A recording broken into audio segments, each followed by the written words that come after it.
In his past life, Kim Jun-sung was an ordinary child, but when he was still very young, his parents died, and he began to look for various ways to earn money to pay off all their debts. As a student, Jun-sung never stopped looking for new ways to make money, and it seemed like he had already tried everything. During his college years, Jun-sung became a professional esports player and started making big money by participating in various gaming tournaments, winning big money for winning, which he easily paid off all his parents' debts. But despite all his fame, Jun-sung doesn't want people around him to know that he is a professional esports player, and so he uses the pseudonym Jun-hyuk at tournaments. And in normal life, he tries to disguise himself in every possible way. One school day, Jun-sung was approached by a classmate who was surprised at how Jun-sung was able to master such a difficult curriculum so easily. At one point, she notices a new headband on Jun-sung's head, and she asks him if she can try it on, but Jun-sung is against it. The classmate became very upset, and Jun-sung began to apologize and said that he had a good reason for not taking off the headband. Before Jun-sung could finish speaking, another classmate took off his headband without his permission. After removing the headband, the girls noticed that Jun-sung looked very much like the esportsman Jun-hyuk. The rest of his classmates said that their quiet and inconspicuous classmate Jun-sung could not possibly be a professional esports player. But there were also those who found some similarities. Then one of his classmates suggests that Jun-sung wear her glasses, which were similar to the ones Jun-hyuk wears. And at that moment, Jun-sung realized that he had screwed up big time. When Jun-sung put on his glasses, all his classmates realized that their quiet classmate was that same Jun-hyuk. Throughout the day, they surrounded Jun-sung with attention, begging him to play with them or telling him that they were his fans who watched all the tournaments he played in. Towards the end of the school day, Jun-sung went up to the roof of the school, where he could finally be alone with his thoughts.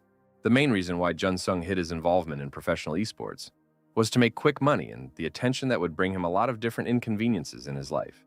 At that moment, the same classmate who wanted to look at his headband came to Jun-sung's roof to apologize for what happened, since she didn't know that everything would happen like this. Jun-sung said that everything that happened was not her fault and that she had nothing to apologize for. That same day, Jun-sung was hit by a truck on his way home, and Jun-sung didn't think that his difficult life would end so easily. At the moment of collision, Jun-sung only wished that in his next life, he would be rich and live without any problems. Then Jun-sung was reborn in another world in the body of a newborn child, whom his mother named with the new name, L. At the age of 4, L learned from books that this world had roughly the same feudal system as the Middle Ages. Ella's new mother was a third-class mage in this world, who lost her husband very early. And besides Ella, she had no other relatives or close people. Elle also wanted to master various magical skills to please his mother, and since childhood, he trained hard every day. One evening, Ella's mother, tired but happy, returns home and calls him Ellie. Elle had repeatedly asked his mother not to call him that, otherwise he would stop talking to her. Ella's mother was very upset by what she heard, calling him heartless for yelling at her like that. Elle began to try to apologize to his mother and said that she could call him Ellie, if only she would stop crying. Mom Ella immediately calmed down and began to hug her son, calling him sweet and kind, thereby showing him all her motherly love. The next day, Ella's mother was going to go to the neighboring village to sell Rossetto's tea leaves. Ella's mother decided to warn her son that she was going to the next village, but there was no answer and she thinks that Ella is still sleeping. When Mom entered the room, she saw Elle getting ready to leave, and he said that he wanted to go with her this time. At first, the mother is touched by the fact that her beloved son wanted to take the initiative and go on a journey with her. However, she immediately says that she is categorically against this because on the way they might run into some monsters that would want to eat Ella. At that time, Elle had not yet told his mother that he could use magic. Ella also couldn't shake the thought that he needed to master new spells as quickly as possible, because if he became a 5th-class mage, he would be treated like a viscount. If Elle becomes a 7th-class mage, he will become a powerful and rich mage who can live the rest of his life without worrying about anything. Elle told his mother that they would be okay, and that if there was any danger, he would definitely protect her from danger. Ella's mother couldn't resist such cuteness, and she still decides to take Ella with her on the journey. Elle promises his mother that he will do whatever she tells him and that he will not do anything dangerous. Before leaving, Ella's mother tells him that no matter what happens, she will definitely protect him. Mom started to worry that she and Elle had been walking for several hours without a break, to which Elle replied that he wasn't tired because he had been training a lot before. Elle also added that future great magicians need to work on themselves from childhood in order to have a healthy body and an unshakable spirit. Then the mother remembers that during her studies at the Academy of Magicians, she was often told such wisdom. El distracts his mother from her thoughts and shows her a flower he read about in a book, and said that if necessary, they could use it as a medicine, which once again convinced his mother that El was very smart.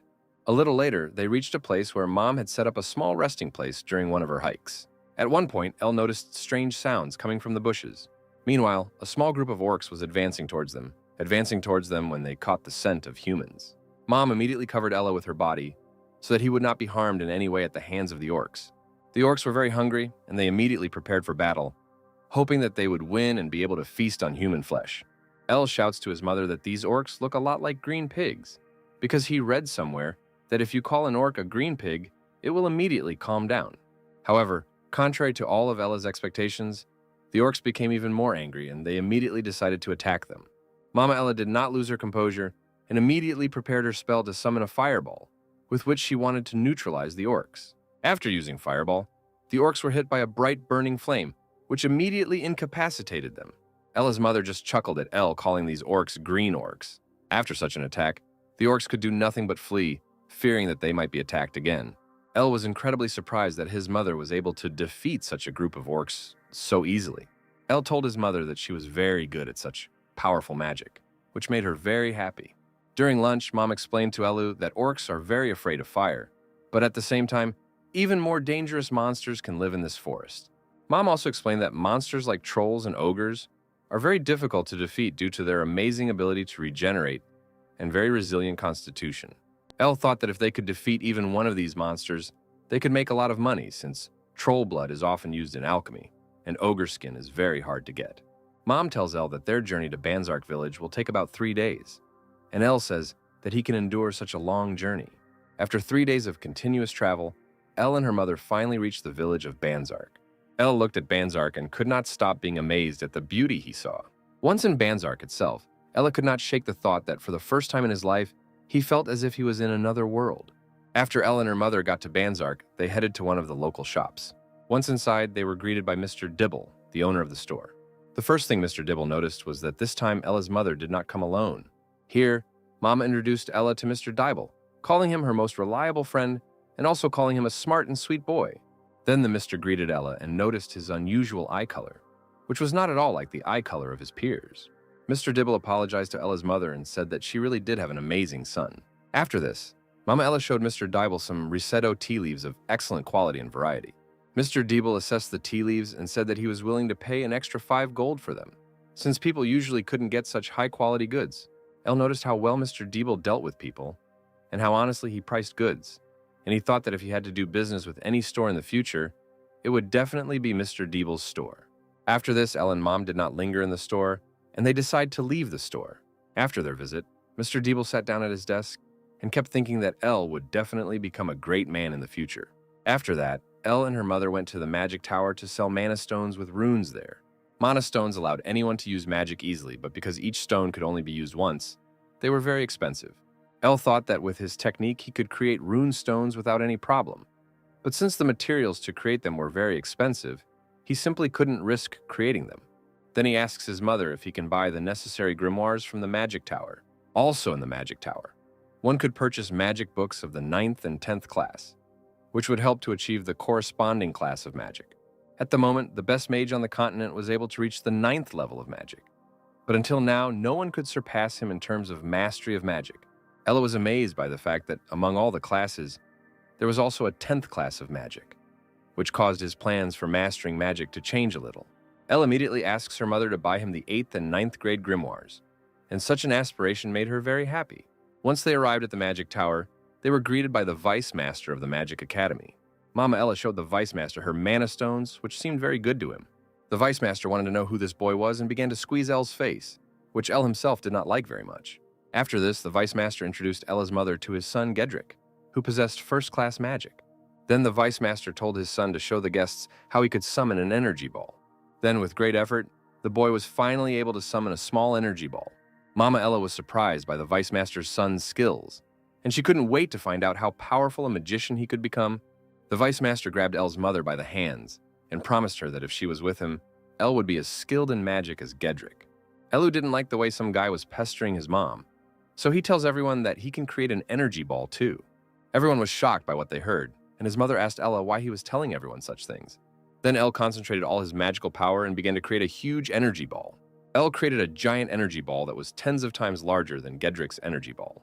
Mom Ella looked at her son's energy ball and was surprised at how much powerful magical power it contained. After summoning the energy ball, Ella's mother immediately threw herself into her son's arms and did not stop praising him, calling him the best magician in the world.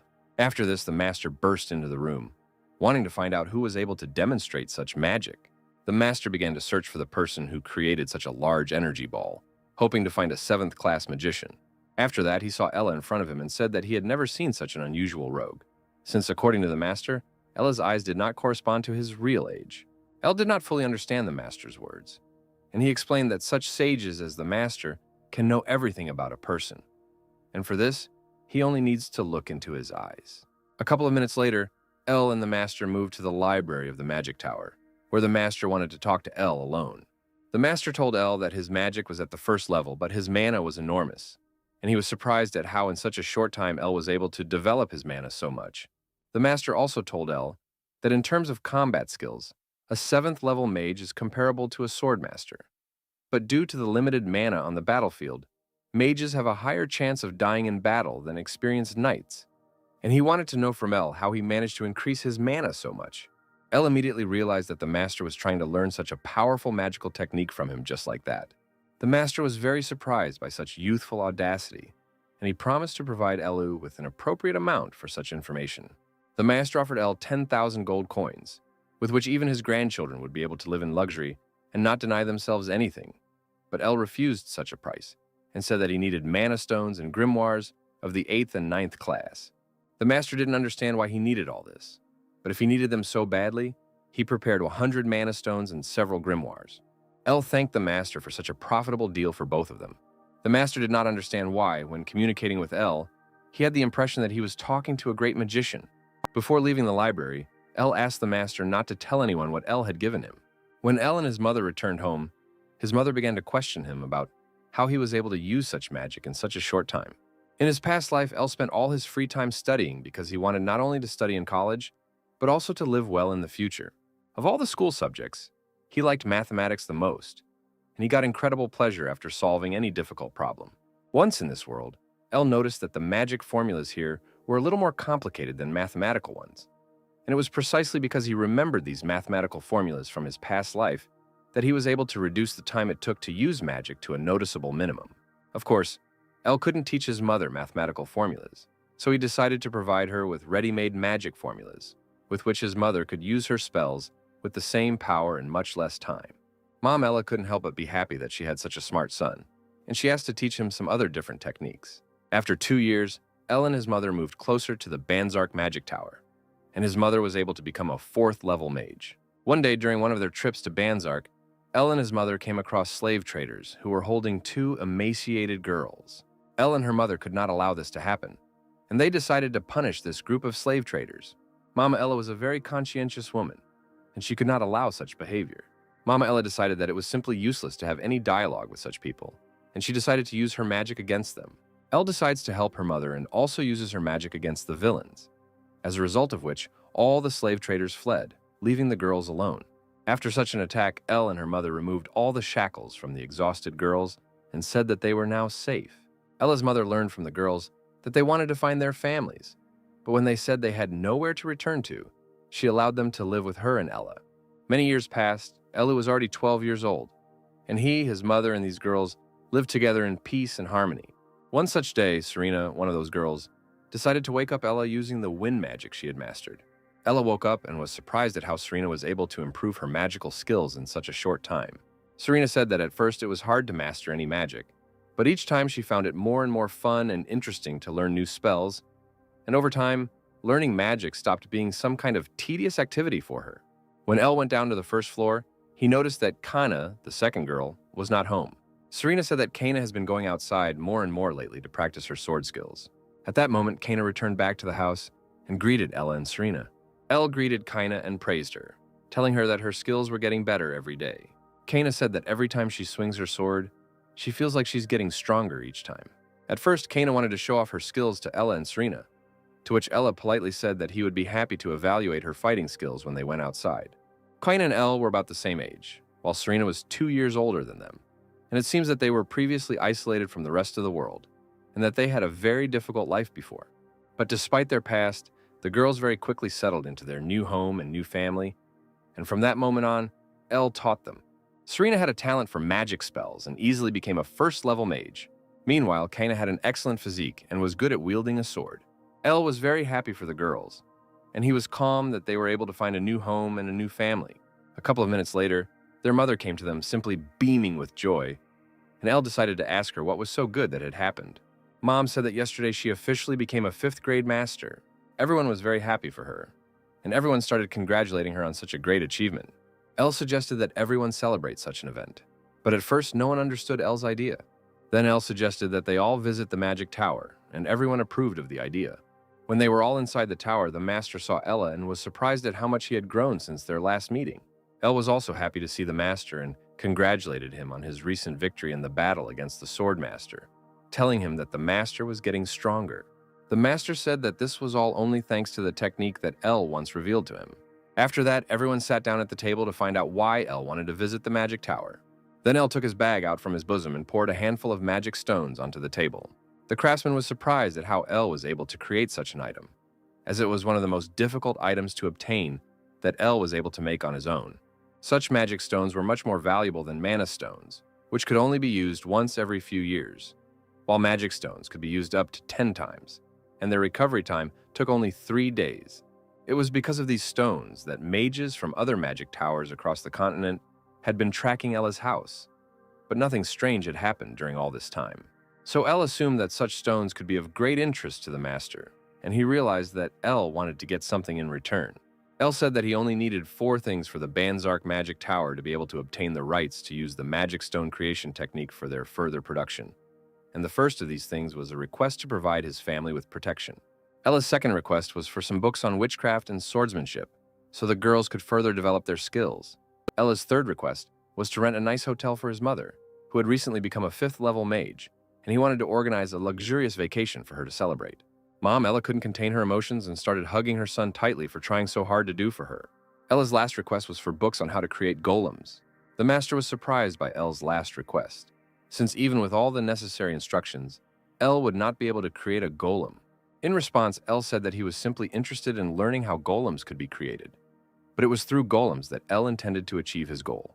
4 years passed. The life of Ella and his family was prosperous, and they lived in abundance. One night, a couple of bandits were going to capture the creator of magic stones and bring him to their boss. The bandits were ordered to break into the house, find the creator of the magic stones, and bring him back safe and sound, which initially seemed like a very difficult task to them. Then one of the bandits suggested that they simply take and get rid of the creator of the magic stones if he showed any resistance, despite the fact that they were ordered to bring him alive. Then Elle immediately appeared in front of the bandits, which scared them a lot, and he said that this was a very good idea. After this, a small group of large combat golems created by Elle appeared behind the bandits. One of the golems immediately grabbed one of the bandits to neutralize him. The captured bandit tried to free himself from the golem's grasp, but when he tried to strike him with his swords, the swords immediately split into several pieces. The bandits had no chance against such formidable opponents. After a couple of blows, the golems grabbed both bandits, who lost consciousness, and dragged them in an unknown direction. Elle thought that even though these golems were unfinished, they showed their abilities very well during the battle. After Elle received books on how to create golems from the master of the magic tower, he began to spend a lot of time creating them and simply immersed himself in the process. However, despite such good efficiency, they were still not suitable for the purpose that Elle wanted to achieve. After this, Elle decides to clean up the traces of the bandits' blood that the golems left behind, so that her mother and the girls do not see these traces. The next morning, Serena woke up early as usual and had already started making breakfast for everyone. Elle greeted Serena and acted as if nothing strange had happened yesterday. A little later, Kana also came home and was practicing her fighting skills again. Kana offered to show Elle her new fighting techniques that she had learned on the street during training, but Elle said that he would definitely watch her techniques later. Elle was glad that everything was going as usual today, after which he decided to ask the girls where their mother was now. Meanwhile, their mother was training to use her magical skills, but this time, she encountered some difficulties. This time, her magic was suddenly going out of control, and she was afraid that just a little more, and her magic would become completely uncontrollable. After that, her magical fireball disappeared, causing her to fall to her knees from fatigue. At this point, Elle and the girls found their mother and asked her to come home, have breakfast, and at least take a little break from training. Elle told his mother that she shouldn't overexert herself during training, since she was already very good at magic. Mom didn't believe Ella's words and said that it was all a lie and that she should become a 6th level mage. Elle noticed that his mother was acting extremely strange, and he did not understand what had happened to his mother.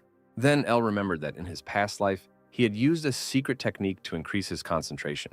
Then he decides to teach the mother and girls the technique of belly breathing, in which a person inhales through the nose and exhales through the mouth, due to which all the pressure is redirected to one point and increases strength.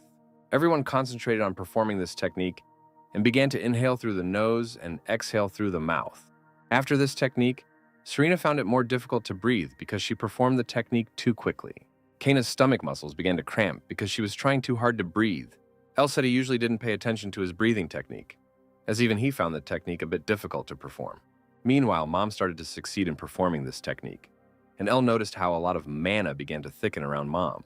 Mom was only thinking about how Elle was able to learn such a technique on his own, without anyone's help, and at the same time teach such a technique to her and the girls, and that she must become stronger so that they all could live happily. Mom kept feeling how her energy continued to grow, and how her body and spirit were becoming stronger. After Mom concentrated, she created a huge fireball that she could control with ease. From the huge fireball, Mom was able to create a beautiful fire horse, which greatly surprised Ed and the girls. The boys immediately began to congratulate their mother on how easily she was able to perform such a technique, and they also continued to feel all the magical power emanating from her. Mom began to thank Ella for teaching her such a technique, because now she will definitely be able to become a 6th level magician. Elle was glad that his mother had a smile on her face again and that she was doing well again. A little later, everyone returned home to discuss over lunch how Mom was one step closer to a new class. But despite this, Mom was worried that lately Elle had increasingly begun to isolate himself in the workshop, which is why they began to communicate with each other less and less. At this point, Elle returned to the workshop right after lunch, where he was thinking about how difficult it was to create the strongest golem on the continent. Elle still planned to create an artificial monster that could have independent thinking. One of the most difficult stages in creating such a golem was mastering very complex mental magic, which is only available to 8th grade mages. The only way for Ella to survive in his class was to use dark magic, in which he had to combine all of his most sinister thoughts and emotions. But despite the fact that Elle understood all this very well in theory, in practice Elle was too low class. Also, such magic would not give him any effect, since the entire effect is only available to 7th level mages. Due to these complications, Elle was unable to put his original plan into action, and he first needed to reach the 7th grade. Suddenly, Serena entered the workshop to remind him about the beginning of magical training. Elle remembered that Serena was having trouble mastering some of the basics. Serena said that she didn't fully understand the nature and essence of mana, but Elle didn't quite understand what Serena meant. At first, Serena tried to explain to Elu that he could feel a magical response when mana filled his body. Serena also said that most likely it all depends on the type of mana, since each time she feels several types of mana at once, which gather in her into a single clot. Here, Elle thought about the fact that mana can actually differ in different types and characteristics. Serena said that these were just her guesses, and that most likely her words should not be taken seriously.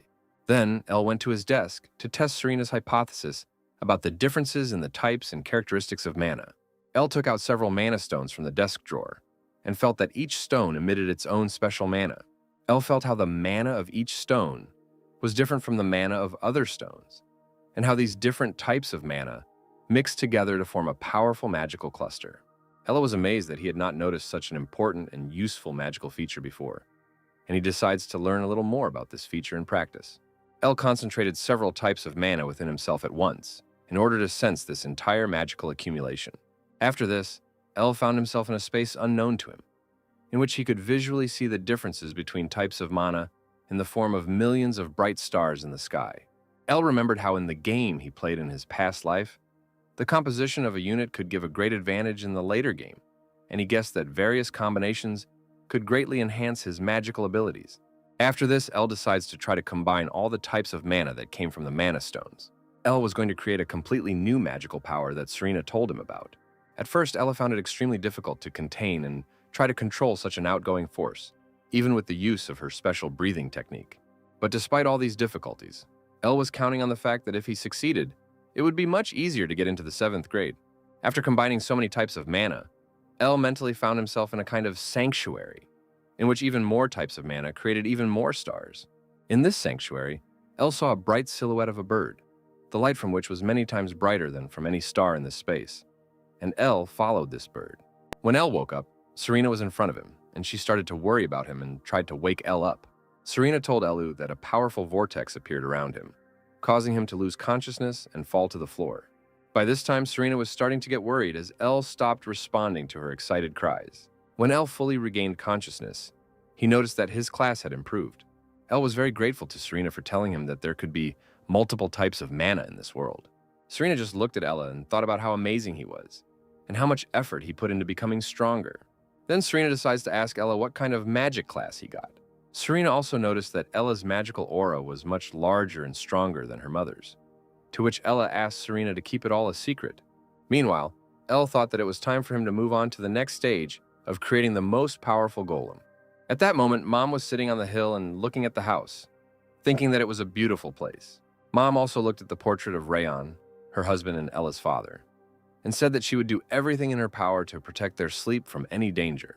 It was Ella's 17th birthday, and he was cooking breakfast for everyone that day. El decided to make porridge as the first dish for everyone, which everyone really liked. However, despite such a delicious breakfast, Mom said that she herself would like to make breakfast for everyone on his birthday. But El responded to his mother's words by saying that he enjoyed cooking for everyone because he loved to cook. The next dish that El wanted to treat his family to was kimchi fried rice. At first, Ella had some difficulties with cooking, since getting rice cereal, cabbage, and all the necessary spices in this world turned out to be somewhat more difficult than in the previous world. On top of everything else, El also used magic to make kimchi in such conditions. Everyone was delighted with the appetizing appearance of the dish, which made Ella very happy. At first, everyone thought the dish was a bit spicy, but despite this, everyone really liked the dish. After everyone had eaten their portions, everyone started asking Ella for more, which made him very happy that everyone liked his dish so much. A few minutes later, El was washing the dishes and couldn't stop thinking about how much everyone enjoyed his food. At that moment, Elu's mother approached him and asked him to talk to him about a very serious topic. El looked at his mother and saw her extremely serious expression, which he most likely had never seen on his mother's face. A few minutes later, El and her mother were left alone in the room to talk without any unnecessary witnesses. At first, they were silent for a while, and El thought that perhaps this was some difficult topic for his mother. At first, El thought that she didn't like the food he had prepared for everyone today, after which he immediately rejected this option. Suddenly, Mom said that she had been hiding her past and his father's past from him. But now that Elu was 17, she was finally ready to tell him everything. The first thing she said was that she was the daughter of Marcus Einhart of the Bleard Empire, and her real name was Sylphir von Einhart. This news simply shocked Ella, since the Bleard Empire was one of the most powerful empires on the continent. In addition, the Einhart family was one of the most influential families of aristocratic mages, in which only the most talented children in magic were born. There was also a rumor about this family that Marquis Einhart almost succeeded in becoming an 8th-class mage, while his son had the power equal to that of a 7th-class mage master. Ella was also interested in the origin of her mother's pendant, which only 7th-class mages can create. Ella also remembered that their library contains books that are extremely difficult for ordinary people to obtain, and only very rich and influential people can have such books. Mom continued her story and said that her mother died 4 days after she was born, and so she was raised by a very strict father and older brother. When she was 7 years old, her father betrothed her to the prince of the Bleard Empire. However, she did not want this at all, and she wanted to live freely and live the way she wanted. Years later, she met Rayan Luvius, El's real father, and she immediately fell in love with him at first sight. Even though he had no special skills, no attractive appearance, no wealth, he was the only one with whom she could calmly dream of freedom. Her father originally planned to marry her to a prince when she turned 17, but before that, she ran away from home with Rayon. Even though they were being pursued by her father's guards, she was truly happy with Rayon. But their shared happiness did not last long, and less than a year later, they were captured by the guards of the Einhart family so that her father could personally separate them. Her father promised that he would free him, but first, he allowed her to say goodbye to Rayon. She started apologizing to Rayon for putting him through all this. But Rayon didn't care at all, and just wanted to know if she would stay in the family. She only thanked Rayon for the fact that, thanks to him, she felt real freedom for the first time, and for the fact that being next to him made her feel happy. After that, she told Rayon to move on and be happy without her, even though it would be hard for her to live without someone like him. Rayon just said that even if they were separated from each other, they would still be together. Immediately after this dialogue, One of the guards killed Rayan by cutting off his head, which left Sylphur in deep shock. Her father said that she should be grateful to him for relieving her of such pain, and for allowing her to talk to him one last time before her inevitable execution. Then her father did not forgive her, as when the engagement with the prince was broken off, he simply took and kicked her out. Before she left the family home, her father told her that she could return back to the family once she became a 6th-class mage. That day, she was going to end her suffering, but that was when she realized that she was pregnant. At that moment, she was the happiest girl in the world, and she wanted to do everything to make her future child happy. She wanted to give Ella everything that she was not given in her childhood, happiness and freedom, and that was the only reason she lived. After Mom told Ella everything, she said that she was going to take back her old last name. Now that she has reached 6th grade, she can finally return back to her family, where she will definitely be accepted. She said that everything there is much better than here, and that there she can give him something more suitable for Elle to continue studying magic, and she invites Elle to return there together. Elle didn't understand why his mother wanted so much to go back to those terrible people who had kicked her out and left her alone in such a difficult moment. The treatment of aristocrats was different in the Bliard Empire, and in the empire they lived in, it was radically different. Since families like the Einhart family were in the same social position as the imperial family, Mom said that she wanted Elle to continue his magical training in the more favorable conditions that the Einhart family could provide, and she asked Elle to think about it. Elle said he would definitely think about such a proposal later, but now he had to go. The mother was glad that her son now knew the whole truth, which gave her an incredible spiritual relief. After such a difficult conversation, Elle hugged his mother, which made them both feel much better after such a conversation. When Elle came out of his mother's room, he saw Serena and Kana standing near the door, having overheard their entire conversation.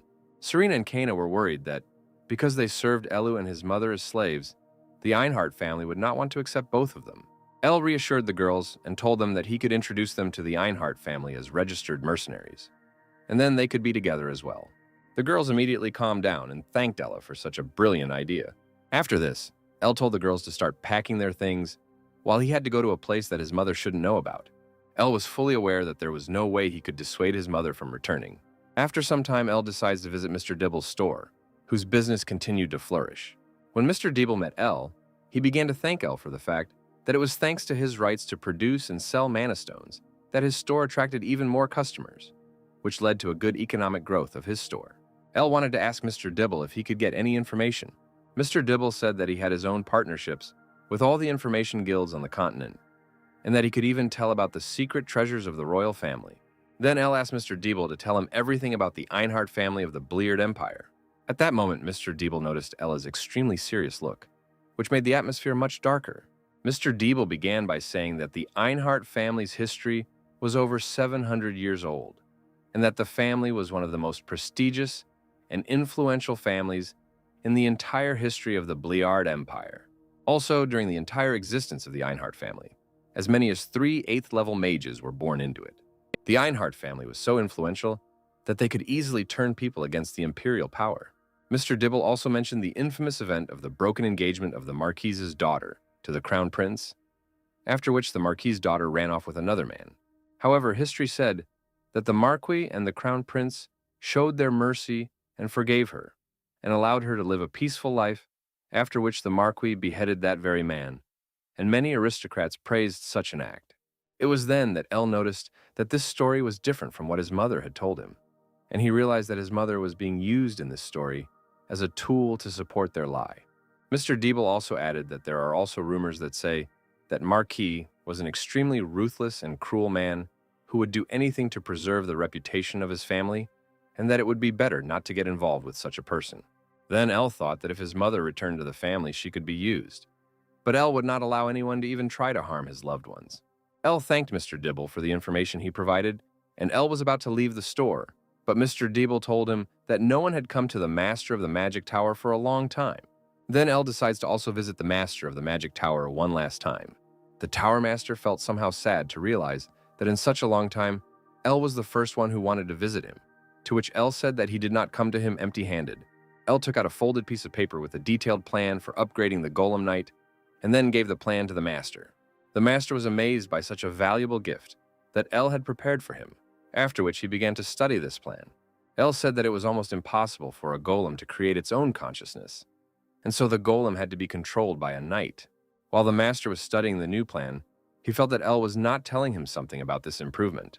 El said that he was a little tired of all these experiments, and that he would soon be leaving the village, which is why he would most likely not see the master again. At first, the master did not believe that El would soon leave him forever. But looking at El's face, he realized that the matter was extremely serious. Then the master approached Ella and said that someday everyone would know about Ella and his incredible skills. The master is also sure that when this happens, he will definitely be talking about it, regardless of where he will be and what he will become famous for.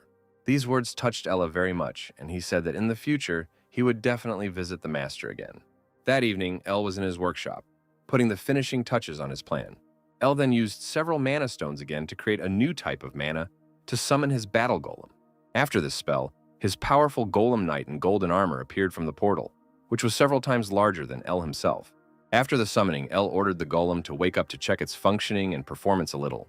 After the wake-up command, the golem awoke and greeted its creator. Even though the golem had reacted correctly now, El thought that his golem still had some flaws, one of which was that the ego wasn't the most suitable for reviving it. After this, El told the golem that after some time he had completed one task for El, but until that moment he must remain in the spatial pocket from which El had summoned the golem. The golem said that he would bide his time, after which he returned to the portal from which he came. El had hoped that he wouldn't have to see the full power of his golem, after which he thought it was time to go.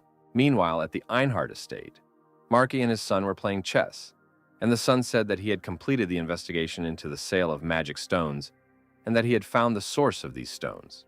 The Marquis was simply happy with this news, since he had been trying for a long time to track down the one who creates these magical stones, and finally, after so many years of searching, he found him. However, the Marquis wanted to know why his son took up this matter only now, when his father had asked him to do it several years ago. The eldest son replied that he had been trying to track down the inventor for all these years, but his golems had created a number of difficulties. He said that all the mercenaries and assassins he sent to do this were mercilessly killed by these golems.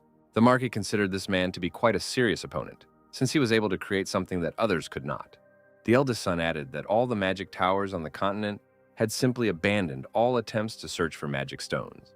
He also said that the production of such magical stones is quite inexpensive, and therefore such artifacts can bring them a lot of money. The Marquis then calculated that if they could sell such items in one of the 10 stores on the continent, their family store would become the most profitable store. The Marquis' son watched all this from the side and did not understand how a man like his father, who usually did not compliment just anyone, began to admire some stones. The son finally tells his father that this very inventor is Silfer, or rather her son El, who recently turned 17, which greatly surprised the Marquis himself. Then the Marquis ordered that his daughter, whom he had driven out of the family many years ago, be brought to him. The Marquis expected that his daughter would definitely want to return to the family, especially with her son. At the same time, the Marquis never stopped thinking about how his family would prosper when they learned the secret of creating magic stones. The eldest son wanted to know from his father what to do with the crown prince, who would most likely not be happy with the news that Silfer had returned to the family, to which the Marquis replied that it was better not to tell him about it. The Marquis naively expected that the daughter he had exiled would definitely want to return to the family and help her family. The next day, Elle, her mother, and the girls went to the Einhard family, leaving their old home forever, to which they are unlikely to return. Elle was glad that they were all returning to the Einhard family together without any bad memories. Elle also wanted to tell his mother that he had become a 7th grade SAG, but he didn't know how to explain to her how such a young guy could reach such a high grade, while many cannot reach such a grade in their entire lives. Elu also found it hard to imagine how he would be able to explain his magical powers in the event of some emergency. After some time, Elle, her mother, and the girls were in the village, where they were going to go to Kefermil, the place where the Einhard family lived, using the teleportation service. Mom approached the man who was in charge of the teleport to find out the amount needed for the teleportation. The man says that teleportation will cost 200 gold coins per person, and for 4 people, 800 gold coins. Mom said it was too expensive for them, to which the man grabbed her hand and said that such portals are often used by influential people who have money for it. Kana couldn't stand to see what this man was doing, and she decided to swing her leg at him. A minute later, another man approached them, surprised that this man had created such a trivial problem. He apologized to his mother for the inconvenience his colleague had caused them. After his apologies, he walked up to the man sitting near the portal and told him to get out of his place. The man said that they owed 400 gold coins for the teleportation to Kefermil, and also because there were 4 of them, they were given a discount. and in total, they owed 360 gold coins. Mom was very happy that the price was so low, while Elle thought that they almost overpaid for all this by almost 2 times. The man wondered why they were going to Kefirmil, to which the mother replied that they were moving there to live. The man said that in such a strong family they all felt very confident, after which everyone turned their gaze to Kaina. Within a minute, everyone was standing on the teleportation device, and everyone was ready to move to Kefirmil. A moment later, Elle, her mother, and the girls were already in another teleportation device, which was located near Kefirmil. After some time, everyone reached the capital, which simply captivated everyone with its beauty. Mom said that the first thing they needed to do was find a place to live temporarily. After that, Mom wanted to register Serena and Kaina as mercenaries, and she was sure that they would be perceived as future professionals. Mom also suggested that after registering Serena and Kaina, they take a walk around the city to show them the local neighborhoods and attractions. At that moment, Mom heard a familiar voice that said her name, and it turned out to be the Crown Prince, with whom Mom had once broken off her engagement. The Crown Prince did not look or behave in any hostile way towards his mother, but was even somewhat polite and hospitable. Elle looked at the man and recognized the same prince who was his mother's former fiancé. Elle remembered Mr. Dibble's story about how Rayon Luvius was brutally and mercilessly killed by the guards in front of his mother, since it was the Crown Prince who gave the guards the order to execute his father. Meanwhile, the prince continued to compliment Ella's mother. The prince also said that despite some disagreements in the past, he is still glad to see her and know that she is alive and well. After flattering compliments, the prince decided to ask his mother who these children were, to which his mother did not know how to answer him. Kaina told Serena that this gentleman was nothing like the nasty man her mother had told her about. Elle looked into the prince's eyes and saw in them all that feigned politeness, behind which he tries to hide all his evil intentions. The prince continued to shower his mother with compliments about how she was still as attractive as she had been in those years, and that she was still the most beautiful girl in the world. At the same time, the prince thought to himself that he would still get her at any cost. Elle clearly saw how the prince was trying not to show his true plans and his bad character. Then Elle decides to intervene in the conversation and, with a smiling and unremarkable expression on her face, asked the prince if he knows his mother. Elle introduced himself to the prince as his mother's son, thinking to himself that this prince could not look at his mother with such a nasty and disgusting look. The prince, with the same polite and smiling face, told Elu that he really did look a lot like his mother. After this, the prince said that he was glad of such an unexpected meeting, and suggested that they meet again sometime, to which Elle said that he would look forward to their next meeting. After this conversation, the prince walked past his mother and whispered in her ear that she was still his woman. Elle heard what the prince said to his mother and shouted after him that very soon he would regret what he did to his mother. The prince paid no attention to Ella and simply thought that Silfer was finally returning to the family. The prince also thought it was a good idea to try to make Silfer his mistress again, and to do this, he needed to get rid of Ella. Elle notices that something is wrong with his mother and decides to calm her down. Mom said that she just needed to pull herself together, after which she suggested that everyone go to the guild to register the girls as mercenaries. After some time, Mom, Elle, and the girls arrived at the guild and were about to begin the exam. The man explained to them that after the exam, the girls would receive a mercenary rank from F rank to B rank, which depended on how well they dealt with the guildmaster. Later, the head of the guild himself appeared, who was surprised that he would be conducting an exam with girls. Then the guild leader suggests holding an exam against both Serena and Kaina at the same time. The guild leader told the girls that he would not hurt them, naively assuming that they would not be able to defeat him.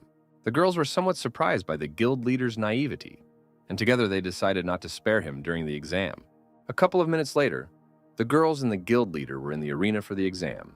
The guild leader told the girls to give it their all, and then the girls prepared to attack. Kaina took out her sword and prepared to use a fire sword attack to hit the guildmaster as hard as possible. After such an attack, Serena prepared to use the battle spell Wind Sword to knock the last of the strength out of the coach. At first, they began to worry that they had slightly overdone their real capabilities and that they could seriously injure the guild leader. However, the exhausted guild leader was able to find the strength to come to his senses and inform the girls that they were both receiving B rank. Elle was incredibly happy that the girls were able to obtain the highest rank of mercenary so easily. The girls were also happy about this news, and they wanted to ask their mother if this would be enough for them to protect her. Meanwhile, Mom was a little distracted and was thinking about something of her own with a sad expression on her face. After this, the mother finally turned her attention to the girls and also congratulated them on successfully passing the exam. Elle, of course, noticed that something was wrong with his mother, which is why he also began to worry a lot about her. That same evening, my mother sat in the hotel and kept thinking that the prince had not changed at all over all these years. She was afraid that this prince would make every effort to make her his mistress, after which he would definitely want to do the same thing to El that he once did to Rayan. She couldn't allow anyone to harm her son, and she was ready to do anything for him.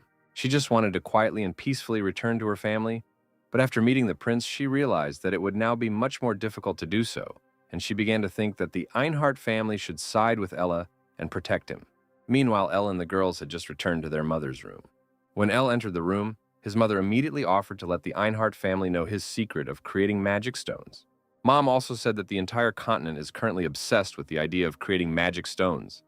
And if Elle teaches the Einhart family how to create magic stones on their own, they will definitely accept and protect Elle. Elle told his mother that they shouldn't do that, since he was capable of protecting himself, his mother, and the girls on his own. Serena and Kana said that they, too, are able to protect each other from any danger. After all that was said, Elle and the girls invited their mother to have a few drinks with them. The girls also brought food along with the drinks, since they had not eaten anything all day. Mom felt a little better and decided to have a snack and a drink with everyone. Elle thought about how in his past life he couldn't help his late parents with their debts. However, in this life, Ella had all the necessary knowledge and skills to help his mother and the girls, and he promised himself that he would give his mother and the girls what his parents could not give him in his past life. The next day, Elle, his mother, and the girls were already supposed to be heading to the Einhart family estate, and he hoped that everything would go without incident there. A couple of hours later, Elle, her mother, and the girls were already standing at the gates of the Einhart estate. Elle and the girls were amazed by the size of the estate, which was even larger than the village of Banzark. First, the mother looked at the estate and realized that it had not changed at all since she was kicked out of the family, after which she approached the guard and demanded to let them in. At first, the guard did not want to let them in, but she said that Sylfir Einrart wanted to return home after 17 years in exile. The guard then apologized and ran to the estate grounds to inform the Marquis of his daughter's arrival. While her mother waited, she remembered that there was a rumor going around the continent that after the Marquis had driven his daughter away, the power of the Einhart family had begun to decline, and her father had become so melancholy that he had not eaten or drunk for a month. She also didn't understand what her father meant when, after Rayan's execution, her father told her that she should be grateful to him. Elle noticed again that his mother was thinking about something bad again, and he put his hand on her shoulder, letting her know that everything would be okay. In the distance, Mom noticed her father, Marcus, and her older brother, who were heading in their direction. The Marquis immediately grabbed his daughter and began to apologize to her for what he had done. Elle watched this from the outside and did not understand how a man like the Marquis, who had spent his entire life striving for glory for his family, would so sincerely apologize to the daughter he had exiled, and apparently he had some good reason for it. A little later, the Marquis notices his daughter Ella and asks her who this young man is. Mom told Marquis that this boy was her son, and at the same time his grandson, after which Elle himself introduced himself to his grandfather. At first glance, the Marquis seemed like a very friendly and benevolent person, but Elle saw how the Marquis began to examine his magical energy. The Marquis was very surprised that such a young boy was already in 5th grade. The Marquis continued to examine Elle's mana, and Elle kept thinking that he couldn't let the Marquis find out that he was actually a 7th grader. At one point, Sylfir's elder brother suggested continuing such a pleasant conversation inside the estate, and the Marquis supported this idea, after which everyone headed to the estate. A few minutes later, Elle, his mother, her older brother, and Marquis were sitting at the dining table having a family conversation while Serena and Kana were sent off to rest. The Marquis decided to immediately ask his daughter if she was the creator of the magic stones. At the same time, the Marquis thought that when they learned the method of creating magic stones, their fortune would double, which would make their influence even greater, and then the Einhart family would become the most powerful on the continent. Elle looked at the Marquis and saw all his greed in his eyes, suspecting something was wrong. The Marquis told Sylfir that now that she had returned to her family, she must contribute to that family as it was her duty. Sylfir said that first, her father must acknowledge Ella as a new member of the Einhart family. Sylfir said that it was her son who developed a new way to create magic stones, and that she had nothing to do with the creation of magic stones. She also pointed out to her father that when he looked at Elle, he saw him as a 5th-class master, from which Elle concluded that she also noticed how her father looked at him. Sylfir also added that despite the fact that there were 3 8th-class mages in the Einhart family, no one in the entire history of the family could achieve the same results that Elle was able to achieve at his age, and that he would soon become so strong that he would be able to amaze the entire empire with his skills.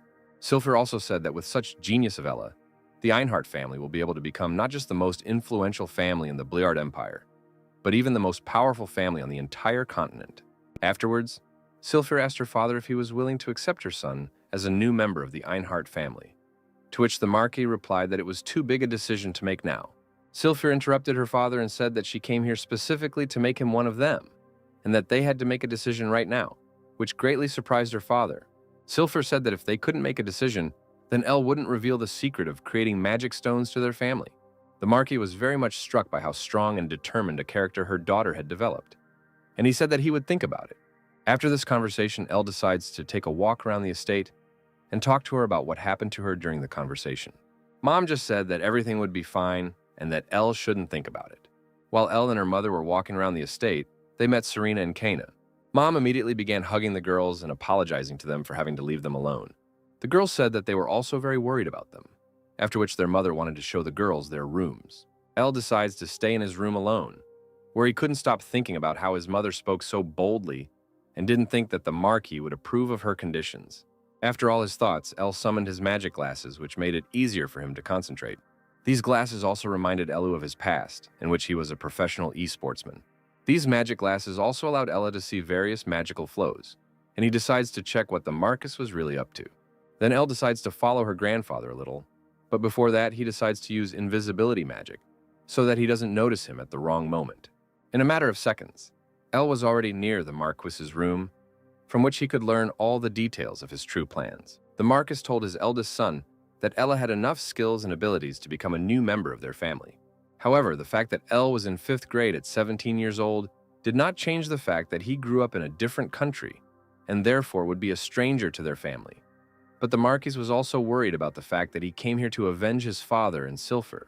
The older brother reminded their father that Sylphir was a 6th grade master, and that could be a problem for them. The Marquis reminded his son that there were about 20 mages in their estate who were better than her, and who could intervene if necessary. The Marquis also said that the Crown Prince sent him a reply letter, in which he said that if the Marquis agreed, he would accept Sylphir as a concubine.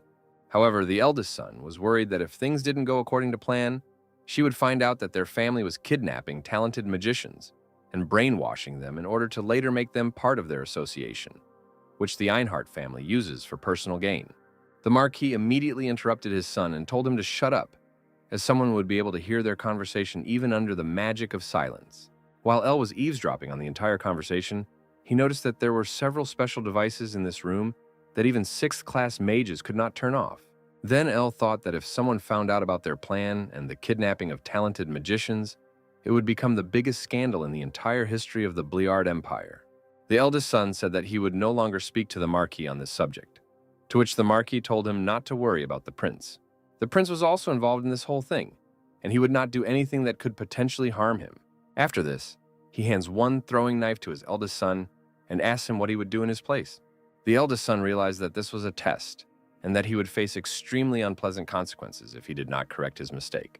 Then he takes the knife and tells his father that he will first answer the prince that he is satisfied with this proposal, after which he would seize Ella and hold him hostage until Sylphir reveals to them the secret of creating magic stones. He also added that when he learns the secret of creating magic stones, he will send Sylphir to the prince, and if necessary, he is ready to use force and seal Sylphir's magical abilities.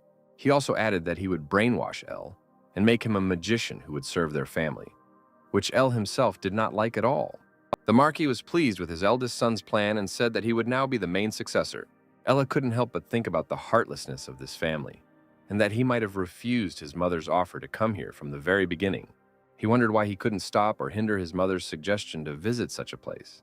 Instead, Al realized that he was intoxicated by his superiority over others, and thought that he wanted to make everyone happy, no matter the circumstances.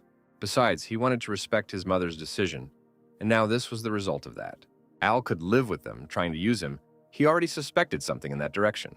However, he could not forgive them for wanting to hand over his mother to the prince. Al became even more angry, which made him become a little careless. The Marquis realized that someone in the room was under an invisibility spell. Surprised, he wondered if the man had been there all along, and was surprised that he had not noticed or recognized him, and asked out loud who was hiding in the room. Then Al reached out and prepared a spell. The Marquis and his son noticed the surge of magic, but they had no time to react, because El had already finished using his modified Seed of Infinite Flame spell and released it. El revealed himself, which visibly surprised the Marquis and his son, who wondered if he had overheard their entire conversation, as the spell had a slight delay and exploded after a few seconds. The Marquis looked shocked when he realized what was about to happen. There was a powerful explosion, and a large fireball shot up through the roof of the estate into the sky. The first explosion was immediately followed by another, just as big, which tore everything apart. The earth was completely scorched by huge explosions, and the air was filled with ash and smoke. However, Marquis and his son did not appear to have any visible direct injuries from the blast. The Marquis was amazed by the spell I cast. It would take any other mage over half an hour to cast such a spell. Besides, it was a 7th tier spell that could effortlessly kill thousands of people at once.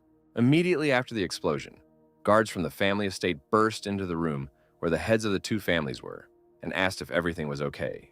Looking at the small crowd of soldiers and the two leaders, Al floated slightly in the air and said that he was glad that they were still alive, as his anger was too great to end their lives so quickly. Al extended his hand again, not giving them a chance to react to the small ball that formed under his palm, surrounded by a magic circle. Al told the small group standing below him that he wanted to ensure that they would suffer endless torment and ask for forgiveness, repenting of their actions for daring to raise their filthy hands against his family. He raised his hand and the small ball turned into a large magic circle behind him. El cast a summoning spell, proclaiming that suffering and destruction would befall those who stood in his way, his eyes filled with concentration and hatred towards the people present. He completed his summoning and his night golem in golden armor emerged from the interdimensional space. Standing behind Al, the guards could not believe what they saw, wondering how such a creature could have ended up here. The Marquis began to laugh, which prompted his son to ask if everything was okay and why he was laughing. With shining eyes, the Marquis declared that it was wonderful and the best thing he had ever seen. The few guards who had the courage to do so did not believe that the golem was real and swore on behalf of the Inart family that they would not allow El to do as he pleased and attempted to push the golem back. They rushed towards El and his golem. A small bright light blinked through the slits in the golem's helmet, signaling that it was fully operational. With one swift but incredibly powerful blow, the golem attacked the guards who dared to attack El, and all the guards went into the air. The eldest son could not believe what was unfolding before his eyes, and it seemed that his brain was even smaller than his father's. He looked down at the falling bodies, lying motionless on the ground, dead from the wounds inflicted by the golem's attack. The Marquis angrily stated that it was definitely not a fake, and stated that his family could now become the strongest family to ever exist with such a golem on their side. He pointed his finger at El and ordered the new guards gathered behind him to kill El and force him to reveal the secret of the golems. El's expression remained terrifying, clearly indicating that he had not shown all he was capable of, enough money to retire, and why he needed more. The Marquis looked clearly confused, not understanding why El was looking at him like that. Al floated next to his golem, watching the attacking guards and the devastated, charred land. Another magic circle hovered in front of his golem, reflecting attacks aimed at it. El began to position himself behind his golem and channel more of his mana into it, causing his mana to spread out in waves around him, slightly pushing away everything present in the individual humans. The guards realized the extreme power of this mana and realized that they could not resist it. Even the eldest son had to somehow defend himself from the mana controlled by El through his golem. The Marquis was also surprised and realized that this mana could not belong to someone who had just mastered the 5th stage of magic. It seemed to be on the level of a sword master, perhaps even stronger. He remembered researching Manuel during their first meeting in New York, and put a few things together. He realized that El must be the magician who caused the 2 powerful explosions. He wondered if it was possible that El was actually at the 7th stage of magic. When El realized that the Marquis had finally realized how strong he really was, he couldn't help but grin confidently. The Marquis became angry, put his hands together, and also prepared a spell. Soon after, he cast his spell on El, and El looked completely unperturbed and continued to float in the air, undisturbed. Al calmly raised his hand and directed some mana, and without much effort, he created a spell that allowed him to repel the attack. The ground beneath him burned, and the battlefield was raging in flames. Al was very angry and looked down, and below were the grandfather and uncle, who realized that they were not worthy of such a name. As Al was about to say what Marquis intended to do to them, he heard his name, as only his mother had called him Ellie on the battlefield. His mother, now joined by his sisters Serena and Kana, looked at El incredulously and couldn't believe what she saw. She asked him what happened. El looked sadly at his mother and said her name. He wondered why she was here and didn't want her to know what was going on and the terrible plan her brother and father had for her.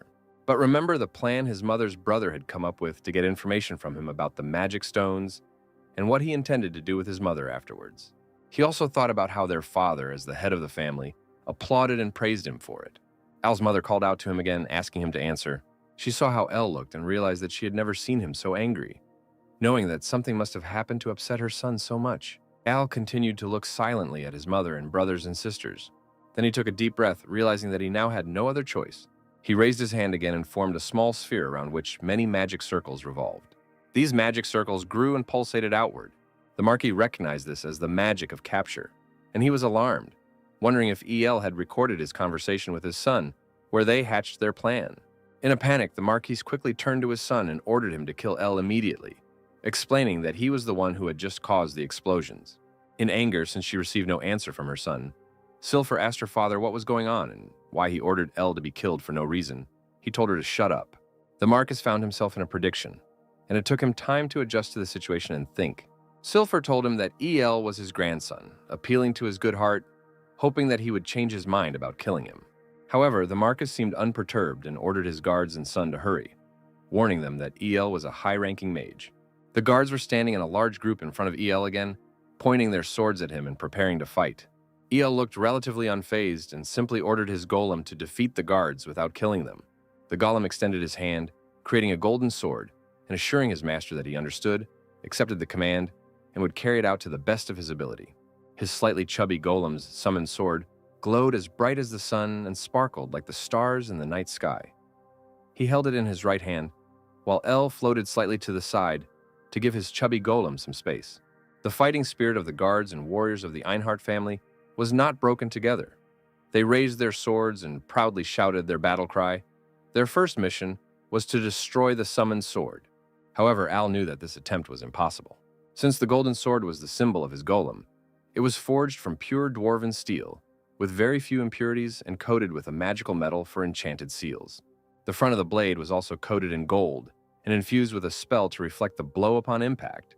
In addition, it was reinforced with special sharpening magic to further enhance its existing power. El realized that, just like in his previous life, it was important to regularly upgrade his strongest unit to keep it effective. He was more of a realist than an idealist, and knew he had to push his golem's capabilities to the limit. The guardians and knights of the Einhart family remained in their battle formation, continuing to point their swords at El and his golem, channeling their energy. Golem El swung his flame-enchanted sword. A massive gold shock was created, and a wave broke through the ranks of the knights, forcing them to defend themselves from the swing's counter-reaction. Even the Marquis and his son couldn't believe what they were seeing, amazed by the power of the slightly plump golden golem El. One of the guards warned not to underestimate this, taking up a fighting stance again. The golem struck a golden blow and flew towards the army of guards, splitting the sword in half and disrupting their battle formation. The golden golem continued to grow, and its shadow loomed over the heads of the guards. Upon seeing the golem up close, they realized its true size and the overwhelming power they were actually facing. However, some guards did not lose hope and urged their comrades to obey the orders of their master, not to panic and not to surrender. Another guard noticed, following his friend, the brave words of their fighter, who managed to ride out onto the battlefield inside the house on a horse. His horse was also adorned with light golden armor, and he himself was dressed in typical silver knight armor, adorned with a red cape. El realized that this knight must be the leader and captain of the knights. Furthermore, he realized that this captain must be at the end of the swordmaster rank. The captain knelt before the Marquis and apologized for being late. However, the Marquis urged him to get to work immediately and defeat El and his golem. The knight captain raised his head and said that he would do it immediately, saluted and lowered his hand. The visor of his helmet and introduced himself. He explained that he was the knight captain of Marxia. The Einhart family and drew their sword. He enveloped his sword in a kind of mana, raised it, and thereby raised the fighting spirit of his subordinate knights, and called upon them to now destroy the enemy together. El realized that the situation was going to get more serious, but he spoke quietly and calmly to his golden golem, asking it to switch to the second level. The golem replied that his seal had been successfully removed and was covered in golden light. At first his arms became a little thinner, followed by a head on the shoulders, and finally, the rest of his body now looked much more flexible, quick and strong, ready to continue protecting El.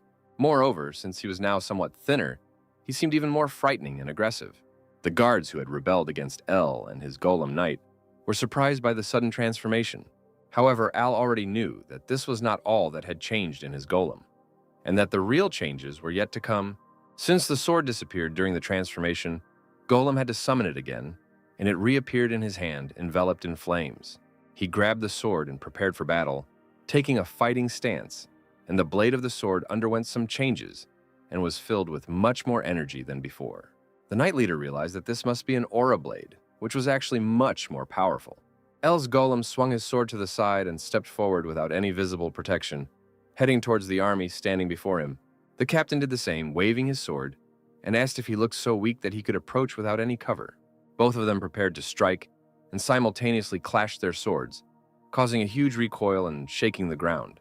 The strike of two swords illuminated the surroundings, causing all participants to cover their eyes from the bright light.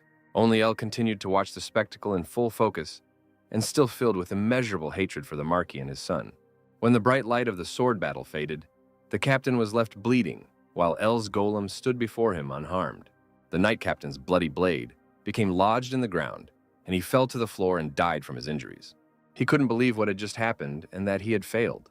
His injuries were so severe that he died at that moment. The guards standing below him could not understand how their leader was easily destroyed with one blow, and lay on the ground, which noticeably shook the morale of the army. However, the golem did not stop, and immediately launched another attack. He swung his sword, releasing a flaming energy blade, and again attacked the Marca, his son, and the army behind him. However, the army behind them was still hit by the attack, and soldiers were sent flying across the battlefield. The Marquis and his son were forced to look down at the bodies of their guards, and realized that these weak guards had died too easily and quickly. El also noticed that reinforcements for the family heads were approaching again, and he saw several mages in black robes advancing forward on the battlefield. He did not want to leave the matter alone and was already planning his next steps before he could put those plans into action. He turned to his mother and summoned the sphere containing his recorded memories. He explained to her what he was going to do about it and asked if she was ready to see the truth. She replied that she was indeed prepared and knew that her son Al had a good reason for behaving the way he did. She knew that there must be something important in her son's memories that prompted him to attack the entire Einhart family, including her father and brother. El handed her a small sphere with his memories, and Marquis noticed this, but he knew he had to intervene, and his daughter should not see this under any circumstances. He looked at Golem El and realized that he would not be able to pass by him, since the Golem's abilities far exceeded his own. Moreover, he realized that even if El was a 7th level mage, he, his son, and the family mages only had a small chance of stopping him. In desperation, he realized that even if he managed to escape and elude El, his own family, which he had created with his own hands and strengthened at any cost, would be destroyed. El cast a protective spell to shield his mother from outside influence, allowing her to peacefully watch her son's memories. His mother was then imprisoned in a square cube, designed to protect her from all dangers. In a panic, Serena and Kana called out to their mother, but they could not see inside the cube as its walls were darkened. Meanwhile, Silfer held El's memories in her hand, and these memories expanded around her, revealing very interesting moments. She saw a memory of her father and brother discussing the prince's letter and deciding to introduce her as their mistress. In addition, she realized that the Einhart family had kidnapped many promising talents from other countries and brainwashed them to serve the family loyally. She then saw a memory in which her own brother explained to their father his plan, which involved mining silver against her will. Perhaps they intended to seal her magic and capture El, then use him as leverage to force her to reveal the method of making the magic stones. Silfer couldn't believe how shocking these revelations in her memories were to her. From further flashbacks, she learned that her father and brother also planned to brainwash Al into being loyal and show the prince another body similar to Al's to fake his death. When Silfer saw her own father praising her brother for such a plan, she threw her hands above her head and her world came crashing down. She was on the verge of tears and fell to the ground.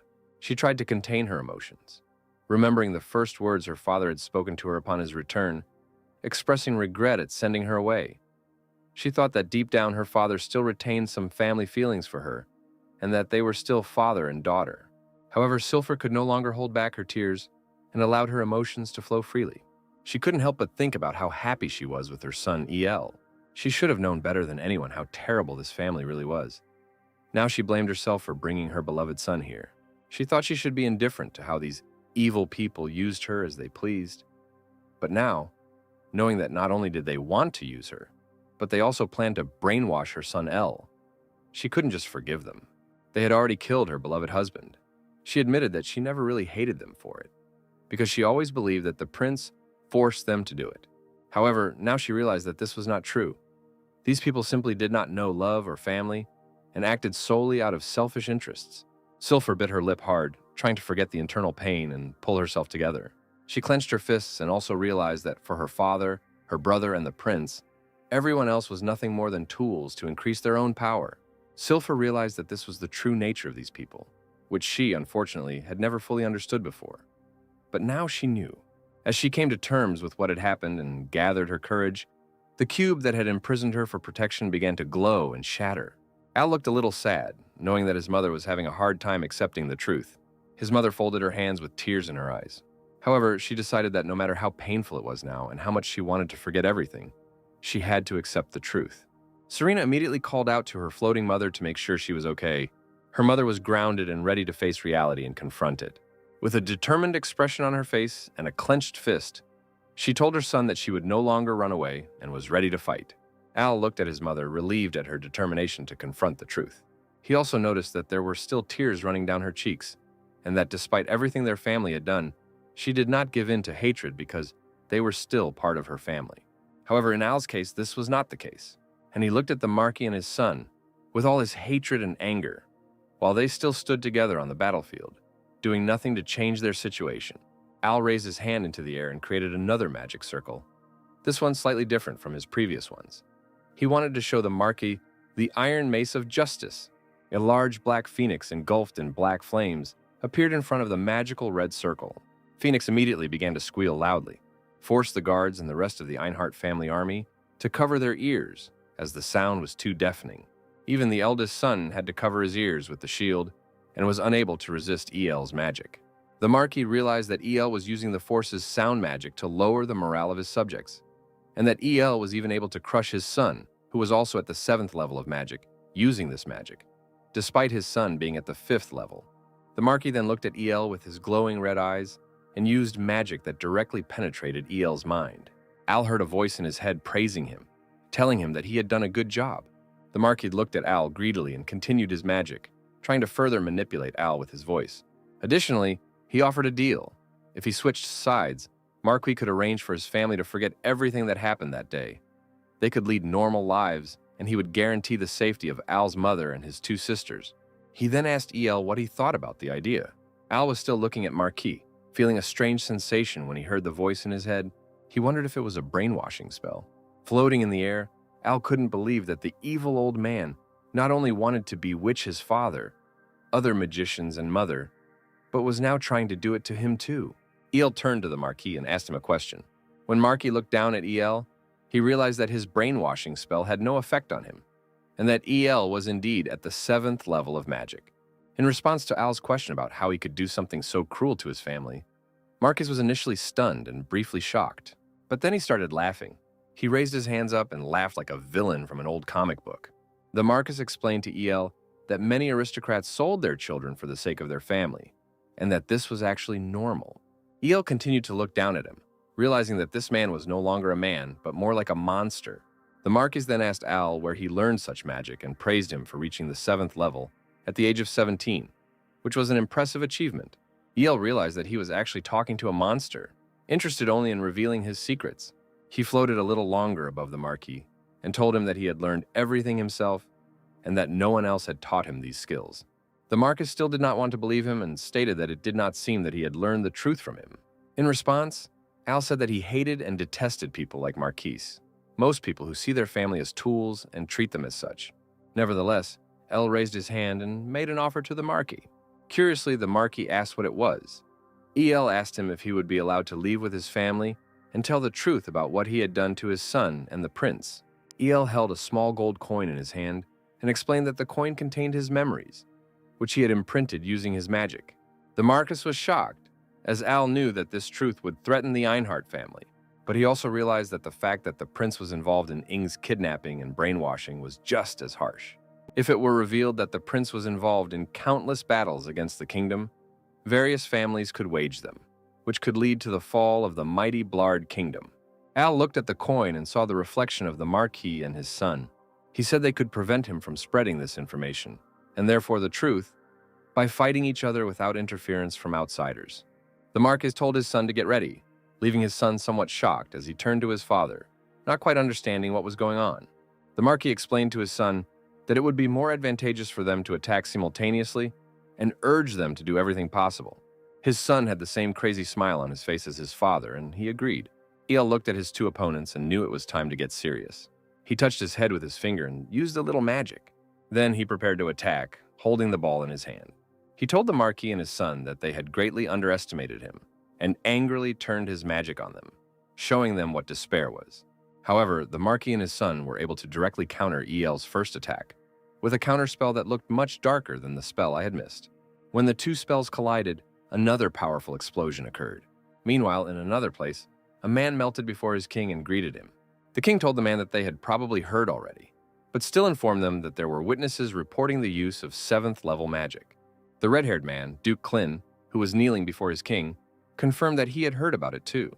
The king explained that this was a very serious matter, and if a member of the Einhart family was responsible for the 7th-tier magic and the resulting explosion, he would hold them personally responsible. The red-haired man asked why he had to interfere at the end, to which his king explained that the Einhart family had become too powerful, and this was a good opportunity to weaken them a little again. Duke Klin expected no less from his king, who ruled over all. The king told the duke that he would lend him 10 men from his royal knights and 100 men from the Central Order. Knowing that the duke would lead and deploy them properly, he entrusted this mission entirely to the duke.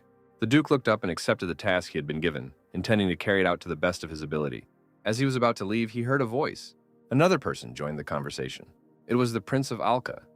The king asked the prince what he wanted.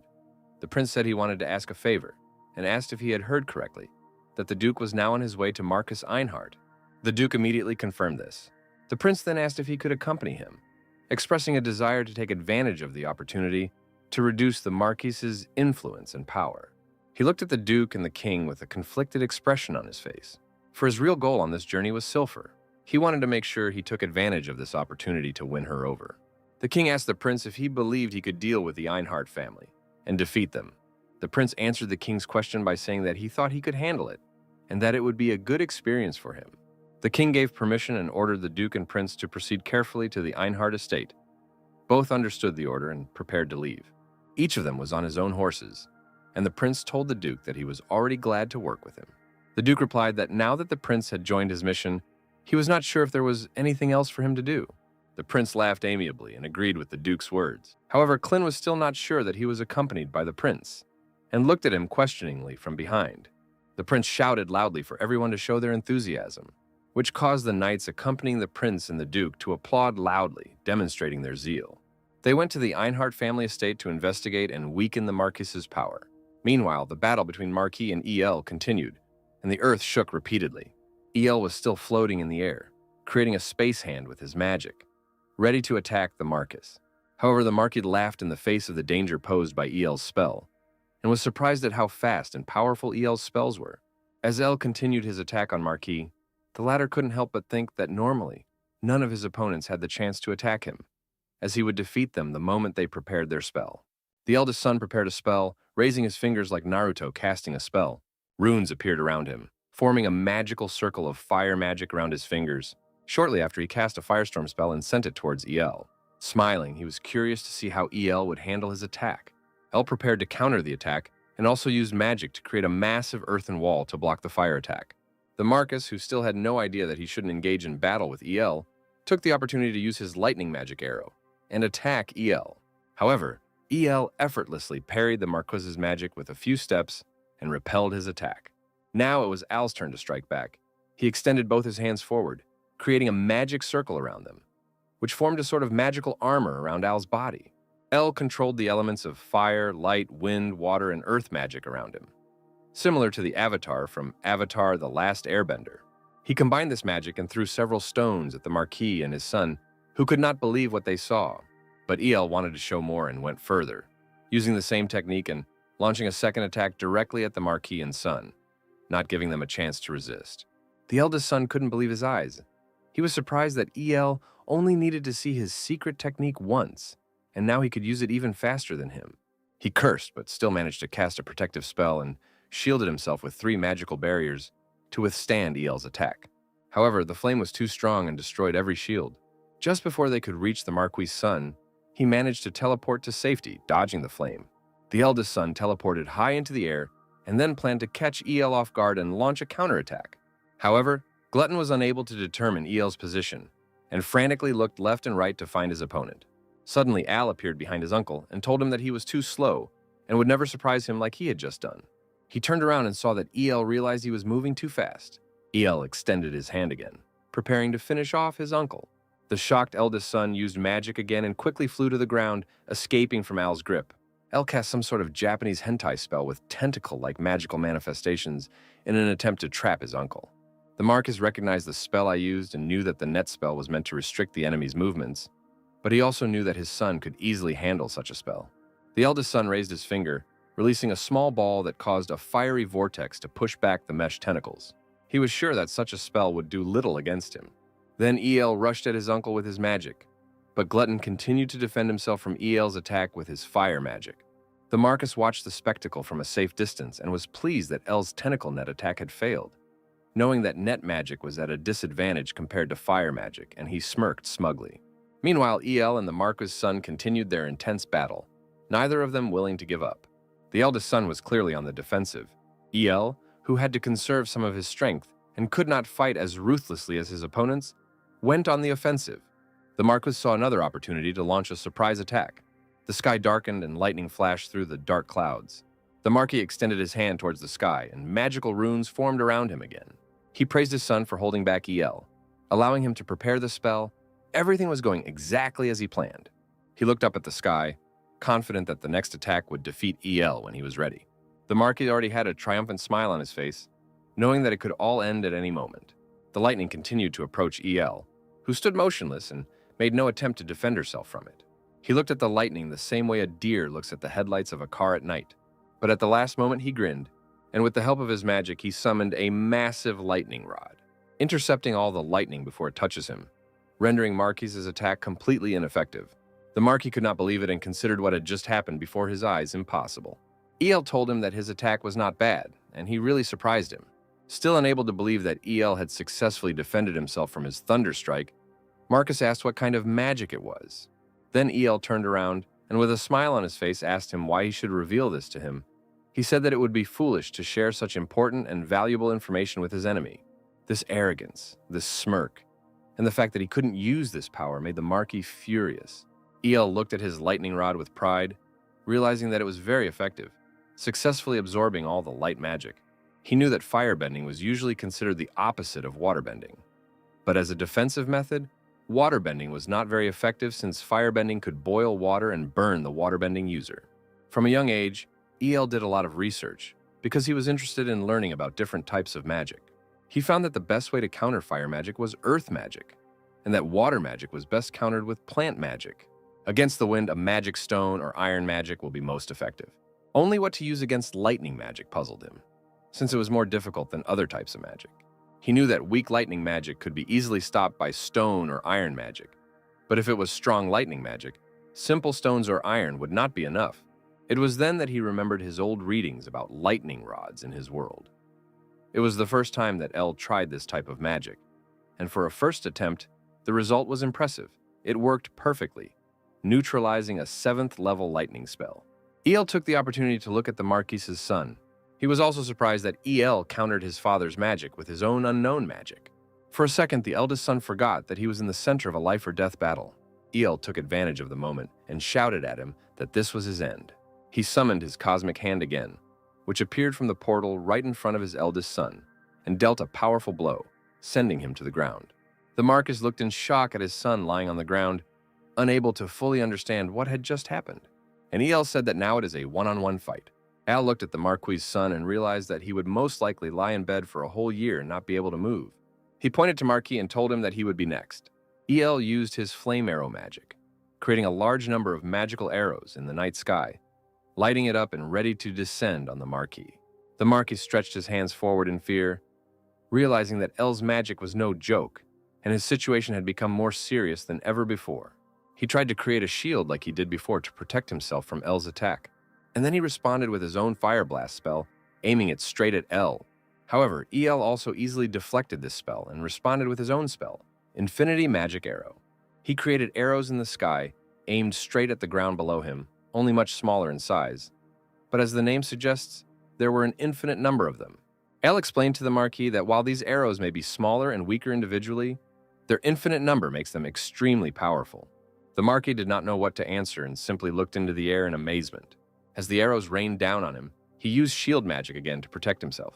El's arrows rained down on the Marquis's shield one after another, putting significant pressure on it and pushing it back. The arrows continued to fly, and the shield was on the verge of giving way under the enormous strain. Even in the current situation, the Marquis could not believe that he was fighting such base magic. He wondered how he could fight so hard against a second-rate mage, and realized that he should be called the most powerful mage on the continent. He looked at El and realized he was just fighting a 17-year-old kid. Suddenly, an idea occurred to Marquis, and he wondered if El was really only 17 years old. He thought that such an understanding of magic and these complex strategies must come from someone much more experienced and older. He couldn't know that El was already in his second life, and had lived his previous life as Kim Jun-nung. He looked at El and wondered who he could be, and why his family was completely destroyed because of him, and cursed him. Finally, the Marquis's shield shattered like a broken mirror into many small pieces. He looked through the debris and saw that El's attack was still approaching him. Many arrows continued their journey, and now finally reached their target. The Marquis fell rapidly from the arrows he received. The Marquis bled to death from several direct hits and fell to the ground, defeated and bloodied, just like his son. His guards could not believe what had just happened before their eyes, and shouted the Marquis's name to check if he was still conscious. Finally, El landed on the ground. His anger did not subside, and he looked at the fallen Marquis with fury and hatred. He said that he would not kill him and his son, as that would not be a fitting punishment for them.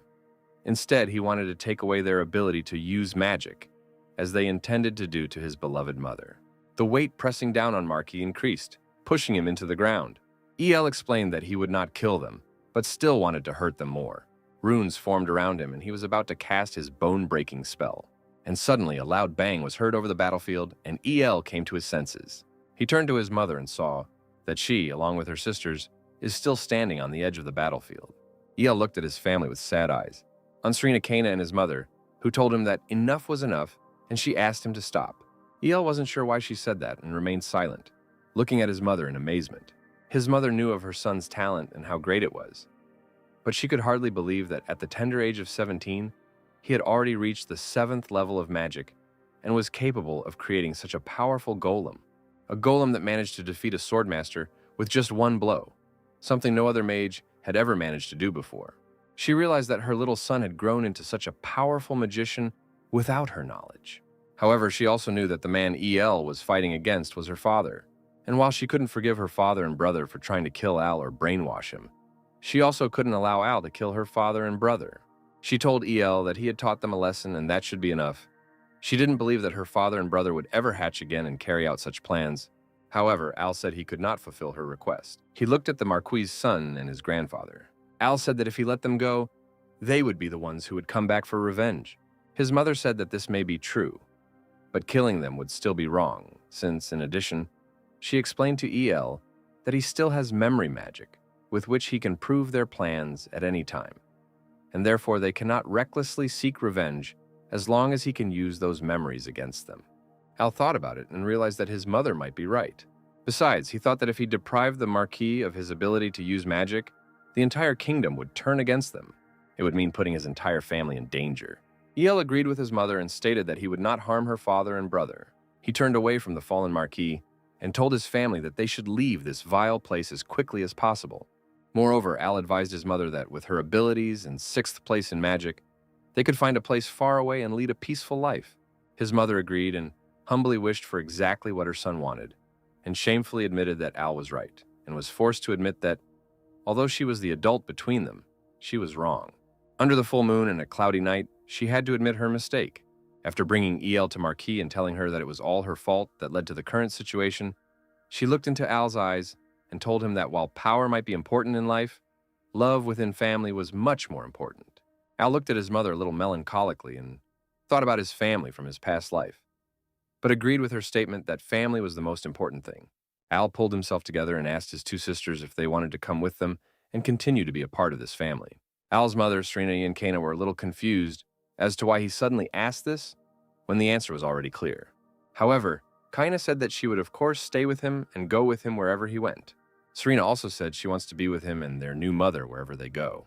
Al's mother was pleased that her two adopted daughters wanted to stay with them and her son, and she seemed quite happy. Al walked up to his family and thanked them for deciding to accompany him. However, he still had something to do, and he turned around to summon his golden golem. He walked straight up and headed towards El, ready to receive further commands. Al praised his golem for the outstanding work it had done on the battlefield, and decided it was time to give it a fitting name. He named his golem Tana, and it shone with a golden glow, expressing gratitude to its master and creator for this name. Just as El was about to use his teleportation magic and disappear along with his family, a man suddenly appeared from behind and said that he could not let them leave now. El immediately turned around, and Tana was ready to confront the stranger.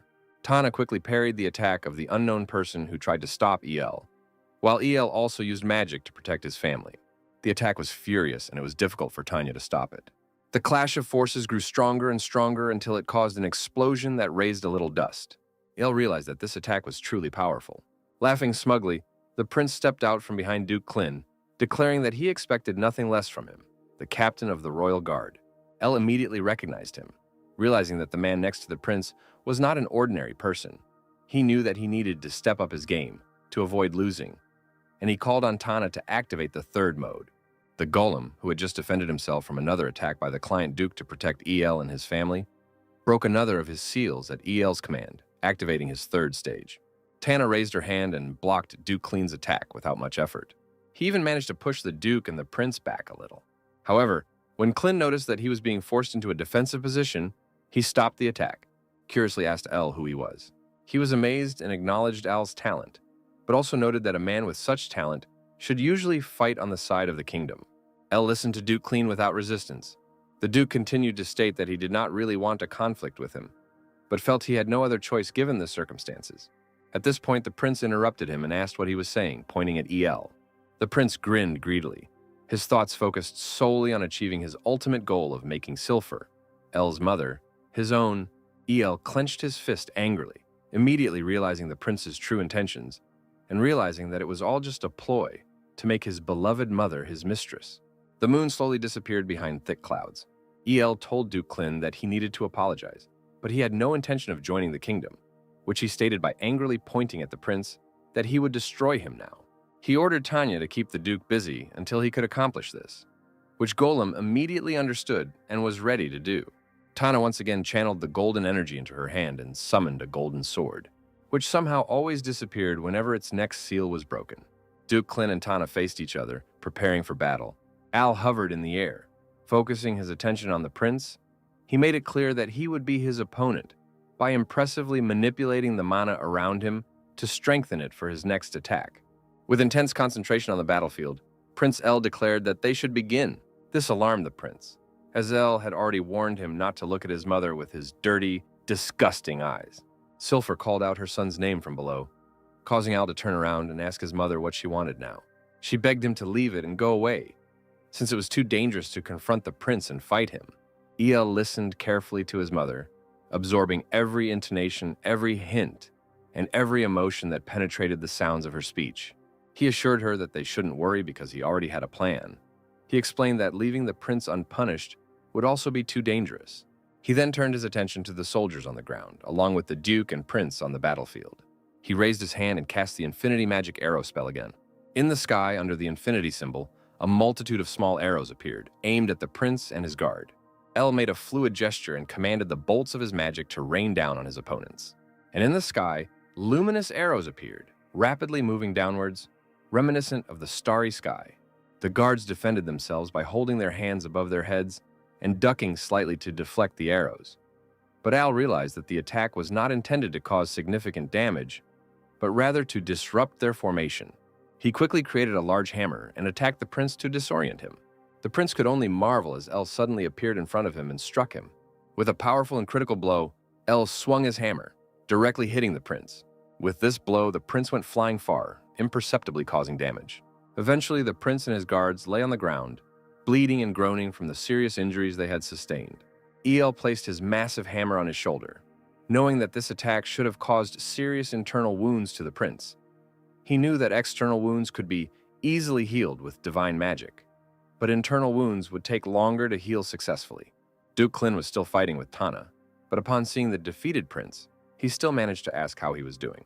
Duke Klin wanted to help the prince, but he also knew that if he was distracted even for a second, he would be in grave danger, since Tana was an honorable opponent for him. Tana gained the upper hand in the battle, forcing the Duke into a defensive position. Although it seemed as if Tana would win the battle, Al ordered her to stop and return to the interspace. She immediately understood her master's command and signaled it with a short glance up through the slit in her helmet. Tana was glowing and was about to disappear into interspace. The Duke shouted that he would not let her escape so easily and began a new attack. Around him, numerous small magical sword blades appeared, aiming at Tana, who was still in the process of disappearing. The Duke's swords flew towards her with lightning speed and pierced her entire body. Tana's hand was critically hit.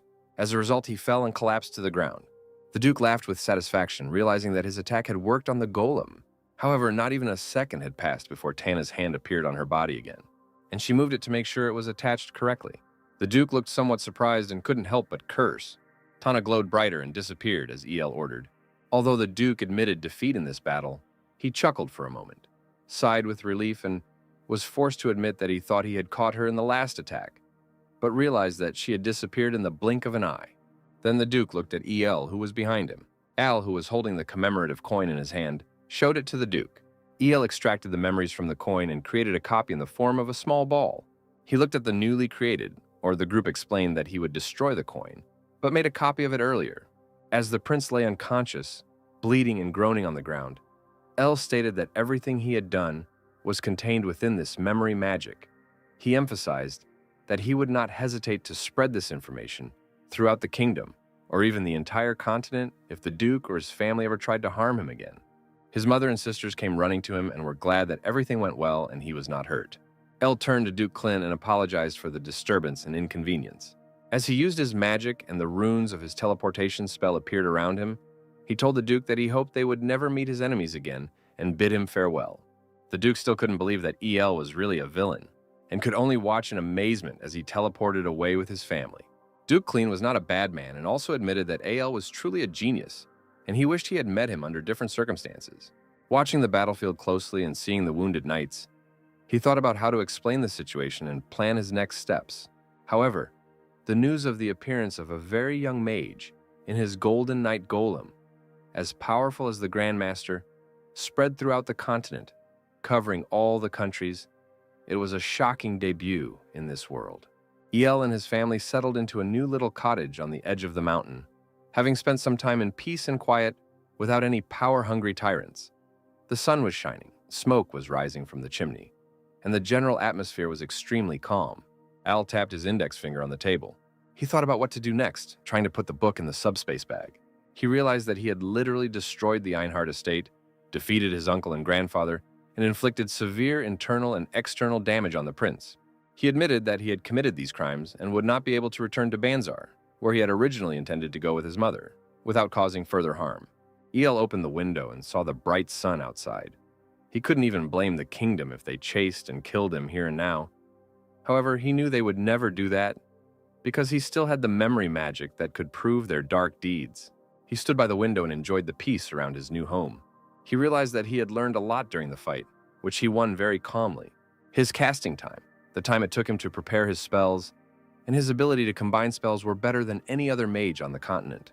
The protagonist was also confident that he would become even stronger if he learned a few auxiliary spells. Al also realized the amazing potential of Tana, his golden golem knight. He remembered that he had managed to overcome even the Grand Master Duke and gain the upper hand for a short time. The past 5 years of hard work he had put into his skills, and his golem had not been in vain and would finally bear fruit. It was definitely worth putting so much effort into himself and his golem. He knew that if he could produce more of them, he could conquer the entire world with such an army. However, he also knew that creating such a golem would take 3 years, and the cost of such production was very high and could not be easily borne. Furthermore, El realized that the most important lesson he learned from the battle with the Marquis and his son was that the strength of a group is greater than the strength of an individual, and that there were things he could not handle alone, and in those cases he had to accept them. After the battle, as rumors of El spread throughout the world, many countries began hiring people to search for him. Al was sure that some of these people were not necessarily friendly and had evil intentions. Suddenly, there was a knock on the door, interrupting Al's thoughts. When Al turned around, his mother asked if she could come in. He said that she could invite her to his room. She walked in with his two sisters, Serena and Kana. Serena and Kana looked relatively happy, but his mother looked a bit worried and had a sad expression on her face. El asked what happened, knowing that everyone was a little awkward after the incident and needed time to process what happened. His mother nervously played with her hands and hesitantly asked her son how long it had been since he had become so strong. El explained that he hid his strength because he knew no one would believe that he could reach such a level at such a young age. The mother believed him and softened her saddened face. She realized that no matter what, he was still her son, the son she had raised and who was the son of her beloved husband. She apologized with a happy expression and said that she regretted treating him differently without knowing that he had his reasons. Al tried to lighten the mood further by jokingly wondering what she would think if he gained a lot of fans by sharing and revealing his identity as a genius in magic. His mother laughed and advised him to stay humble. With a smile on his face, Al continued to joke with his mother, telling her and his sisters that he had something important to discuss with them. They were curious and looked at their brother, asking what was so important that he wanted to discuss it with them. Because of the incident at the Einhart family estate that he was in charge of, Al explained that they could no longer return to Banzar. He pointed to a place on the map and explained that there were 5 kingdoms in total in the west of the Syrian continent and that there were many mage towers in that region. Al, with a beaming smile and full of excitement, announced that he planned to create his own magical tower there. Kana was a little confused and asked if she had heard correctly that he wanted to create his own magical tower. El explained to her that it would be a tower similar to the one they had in their hometown, where the Tower Master used to live. Kana was delighted with the idea, and her sister asked Al where he was going to build such a tower. Al pointed to the map again and showed his family a small place called the Tone Kingdom. The Tone Kingdom was a large place with fertile lands, a large population, and a stronger military than its neighboring countries. He raved that it was a strong nation, but it did not yet have a mage tower. He also mentioned that the surrounding lands were inhabited by monsters, and the locals suffered significant losses every year because of this, especially in a small place called Mantic or the Valley. El said that if they offered to destroy this place for the Tone Kingdom, they would surely appreciate the gesture. His mother asked if there was anything else he could tell, and wondered what she would think of the proposal. El continued by saying that the king was a good man, and the nobles around him trusted and believed in him. However, he also admitted that the princes had a dispute among themselves which the king could not resolve. The main problem they needed to solve for his plan to work were the monsters living in the estate's valley and the nearby orc forest. El was confident that the military strength of the Toan kingdom would be enough to deal with the orc forest. But if they concentrated all their forces there, they would not be able to deal with Mantic or the valley. So El explained that he would take over the governance of this valley, and if he succeeded, it would be able to expand the kingdom's influence. Al's mother, Kana, and Serena stood in the room thinking.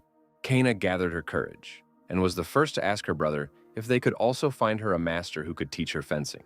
Al had to admit that they should do this too, although he could show her some breathing techniques. Since he wasn't a swordsman, he couldn't provide any additional help.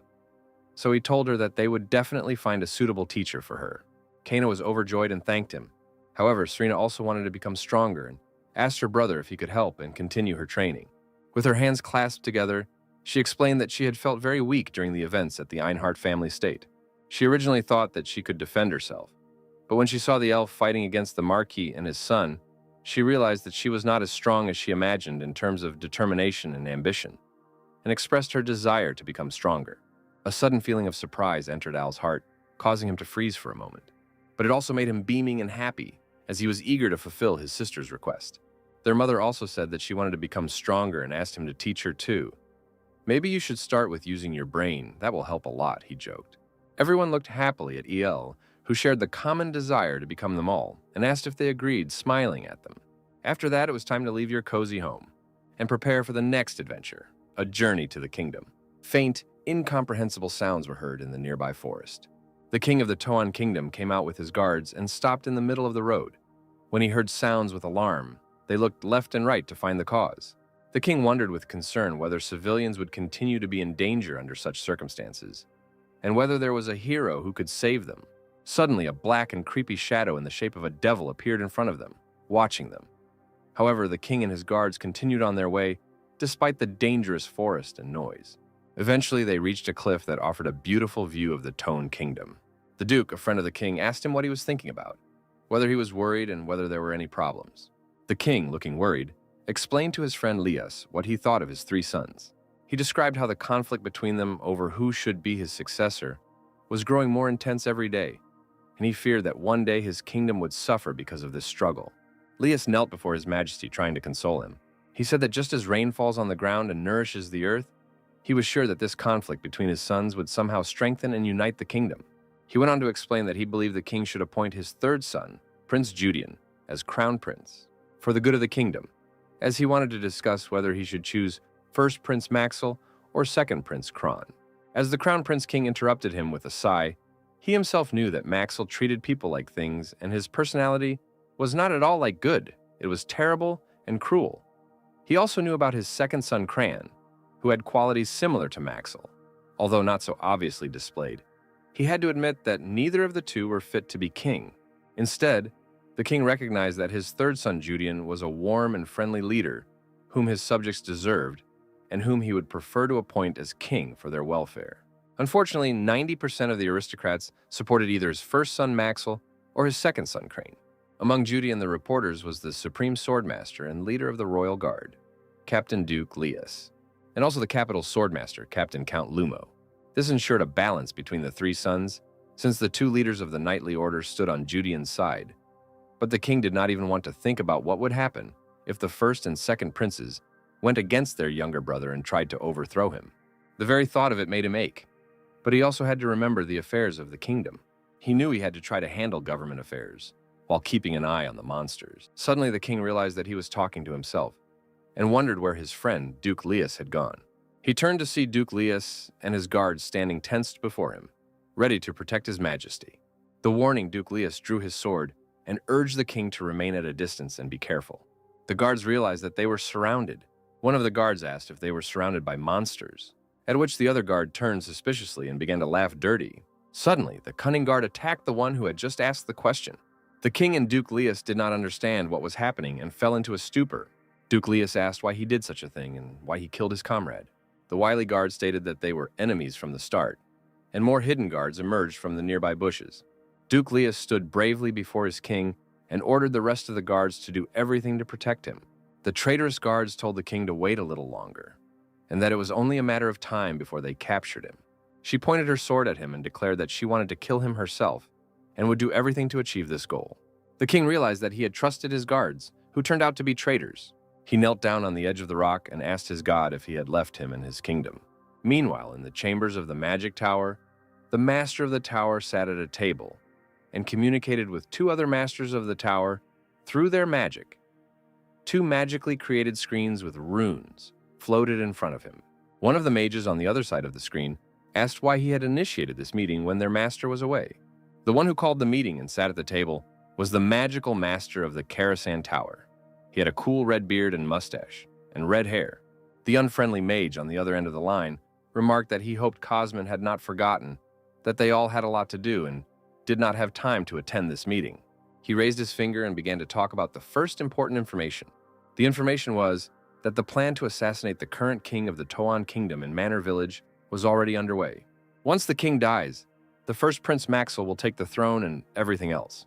Raisin, one of the mages sitting at the other end of the screen, suggested that they use the army to subjugate other nearby nations, and use your golems to rid the nearby monster country of monsters. Raisin adjusted his glasses and said that it should be an easy task for the golems, since they were the strongest on the entire continent. Cosmin continued and explained that their master also had news about a night golem in the Blard Kingdom. Raisin was extremely surprised and couldn't believe his ears when Cosmin said this and asked what it meant, and who else could have created such a night golem if not him.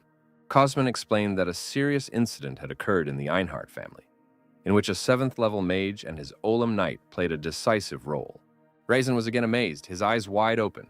Cosmin explained to the other 2 mages that the power coming from the night golem must be at least that of a grandmaster, and also mentioned that the golem had its own consciousness.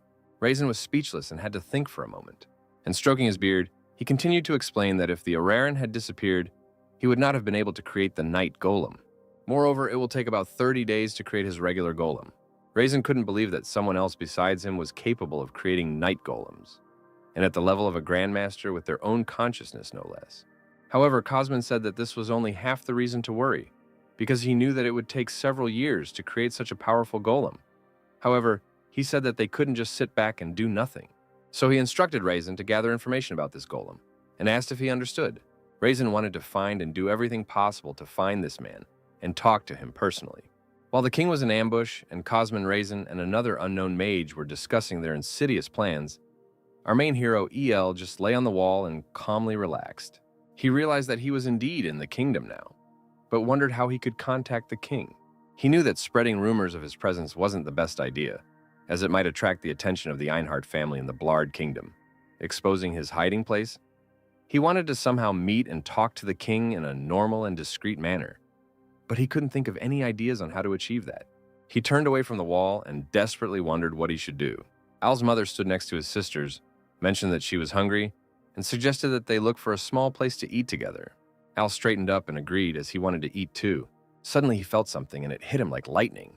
He wondered where this sudden surge of power was coming from. He recognized the wavelength of the energy and realized that it must be the power of a swordmaster. Quickly he jumped up and realized that the power he felt was coming from the north. As Al probably forgot to speak, and it all happened so quickly that his mother asked what was wrong with him. Al skillfully ignored the question and noticed that there was a sudden surge of power coming out of the forest where there shouldn't normally be people. He also realized that the place was very close to the royal palace and wondered if the king might be somehow involved in this. Al's mother continued to ask in bewilderment what was wrong with him and even said his name. But Al only apologized and sailed away, telling his family to go and have dinner without him. Duke Leas and his loyal guards, who were not traitors, surrounded their king and did everything they could to protect him. However, Leas knew that many enemies had taken advantage of the cover of darkness and were using this opportunity to ambush the king. He knew that if the situation did not change soon, there could be grave danger, and the king would die. Suddenly, one of the enemy knights attacked, shouting the king's name. Faced with the sword flying towards him, the king wondered if this was his end. However, just in time, El created a shield in front of the king, which curled up behind him, reflecting the knight's attack.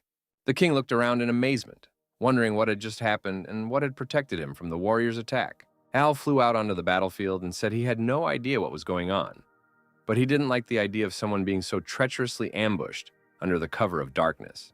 He considered this a bad sign and did not want the attackers to simply run away. El looked out over the battlefield and asked the enemy soldiers if they needed a minute to come up with excuses. However, they remained in their fighting stance and said nothing. El thanked them for giving him the opportunity, but also made it clear that they were still going to die. The king and his entourage were puzzled and could not fully understand who El was, what he was going to do, and why he appeared right now. One of the king's loyal knights shouted at El to save his majesty. El was shocked to learn that he had just saved the king, while Leas took a more rational approach and told the knight not to act hastily, as El could be an enemy too.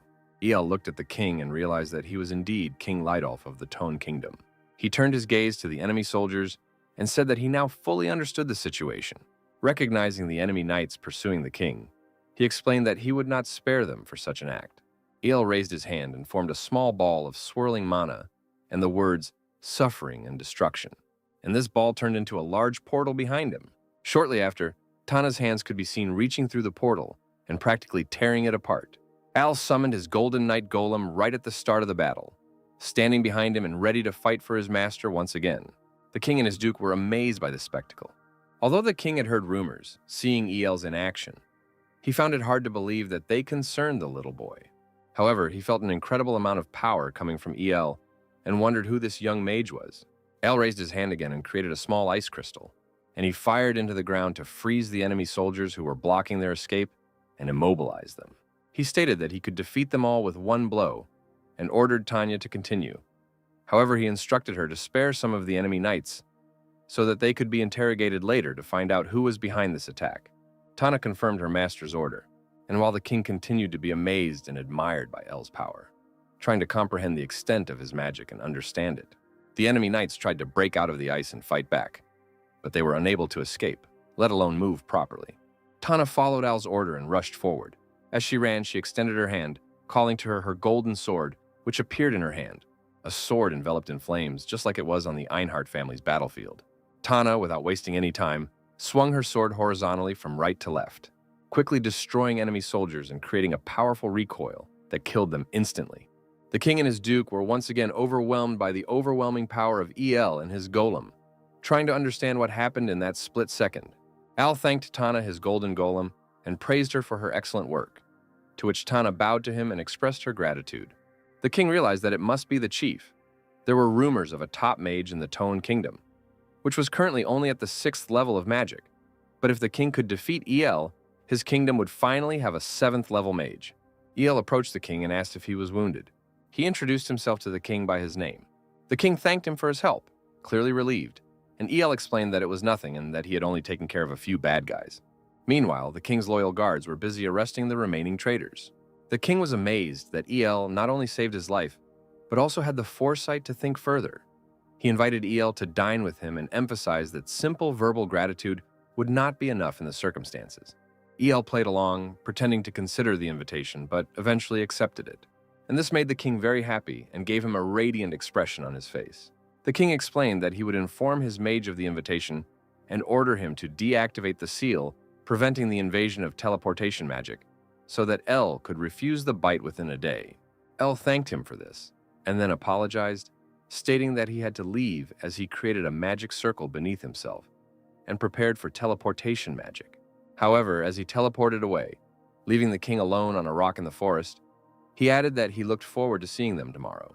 Duke Leus then approached his king and expressed his relief that everything had turned out so well. He believed that the mage and golem knight who saved them were definitely involved in the incident in Einhart, and also hoped that they could help with the monster problem they were currently facing.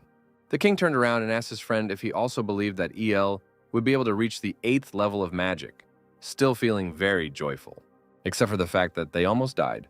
When El told his family about his little adventure, they were amazed that he had just met the king. He explained that he had saved the king from an ambush in the forest and had received an invitation to the royal palace. His mother could hardly believe that everything had gone so well, but she was happy that her son would meet the king. She asked Al how she could get his support and wanted to hear his plan. Although Serena and Kana begged him to reveal the plan to them, El remained steadfast, explaining that he would share it with them later. Suddenly, 2 men approached their table. One of them hugged Al's mother and flirted with his sisters, asking if they wanted to spend some time with them. One of the men began to lightly touch Serena, but then Al intervened and politely asked him with a smile to keep his hands away from the family. The man, who did not quite understand the situation, asked him who he was. Al became a little serious and repeated with a firmer grip that a man should leave his family alone. Subsequently, the man and his friend left the room they were in. Serena and Kana looked at their brother who saved them like a knight in golden armor and felt a little embarrassed.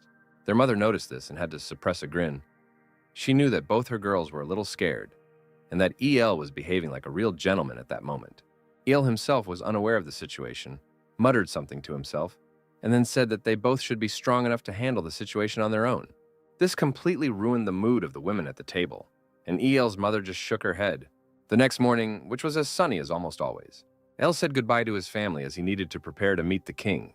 His sisters and mother told him to be careful and that they looked forward to seeing him later. Then El activated his teleportation magic, and in seconds he arrived at the king's great estate. In the room where teleportation magic could bring someone, there sat a man who was annoyed that he had to open the seals that protected the manor from people entering via teleportation magic. He wondered what important person would come that he had to do such a tedious task. Out of boredom, he sat in a chair, propping his face up with one hand and crossing his legs, wondering how long it would take for the guests to arrive.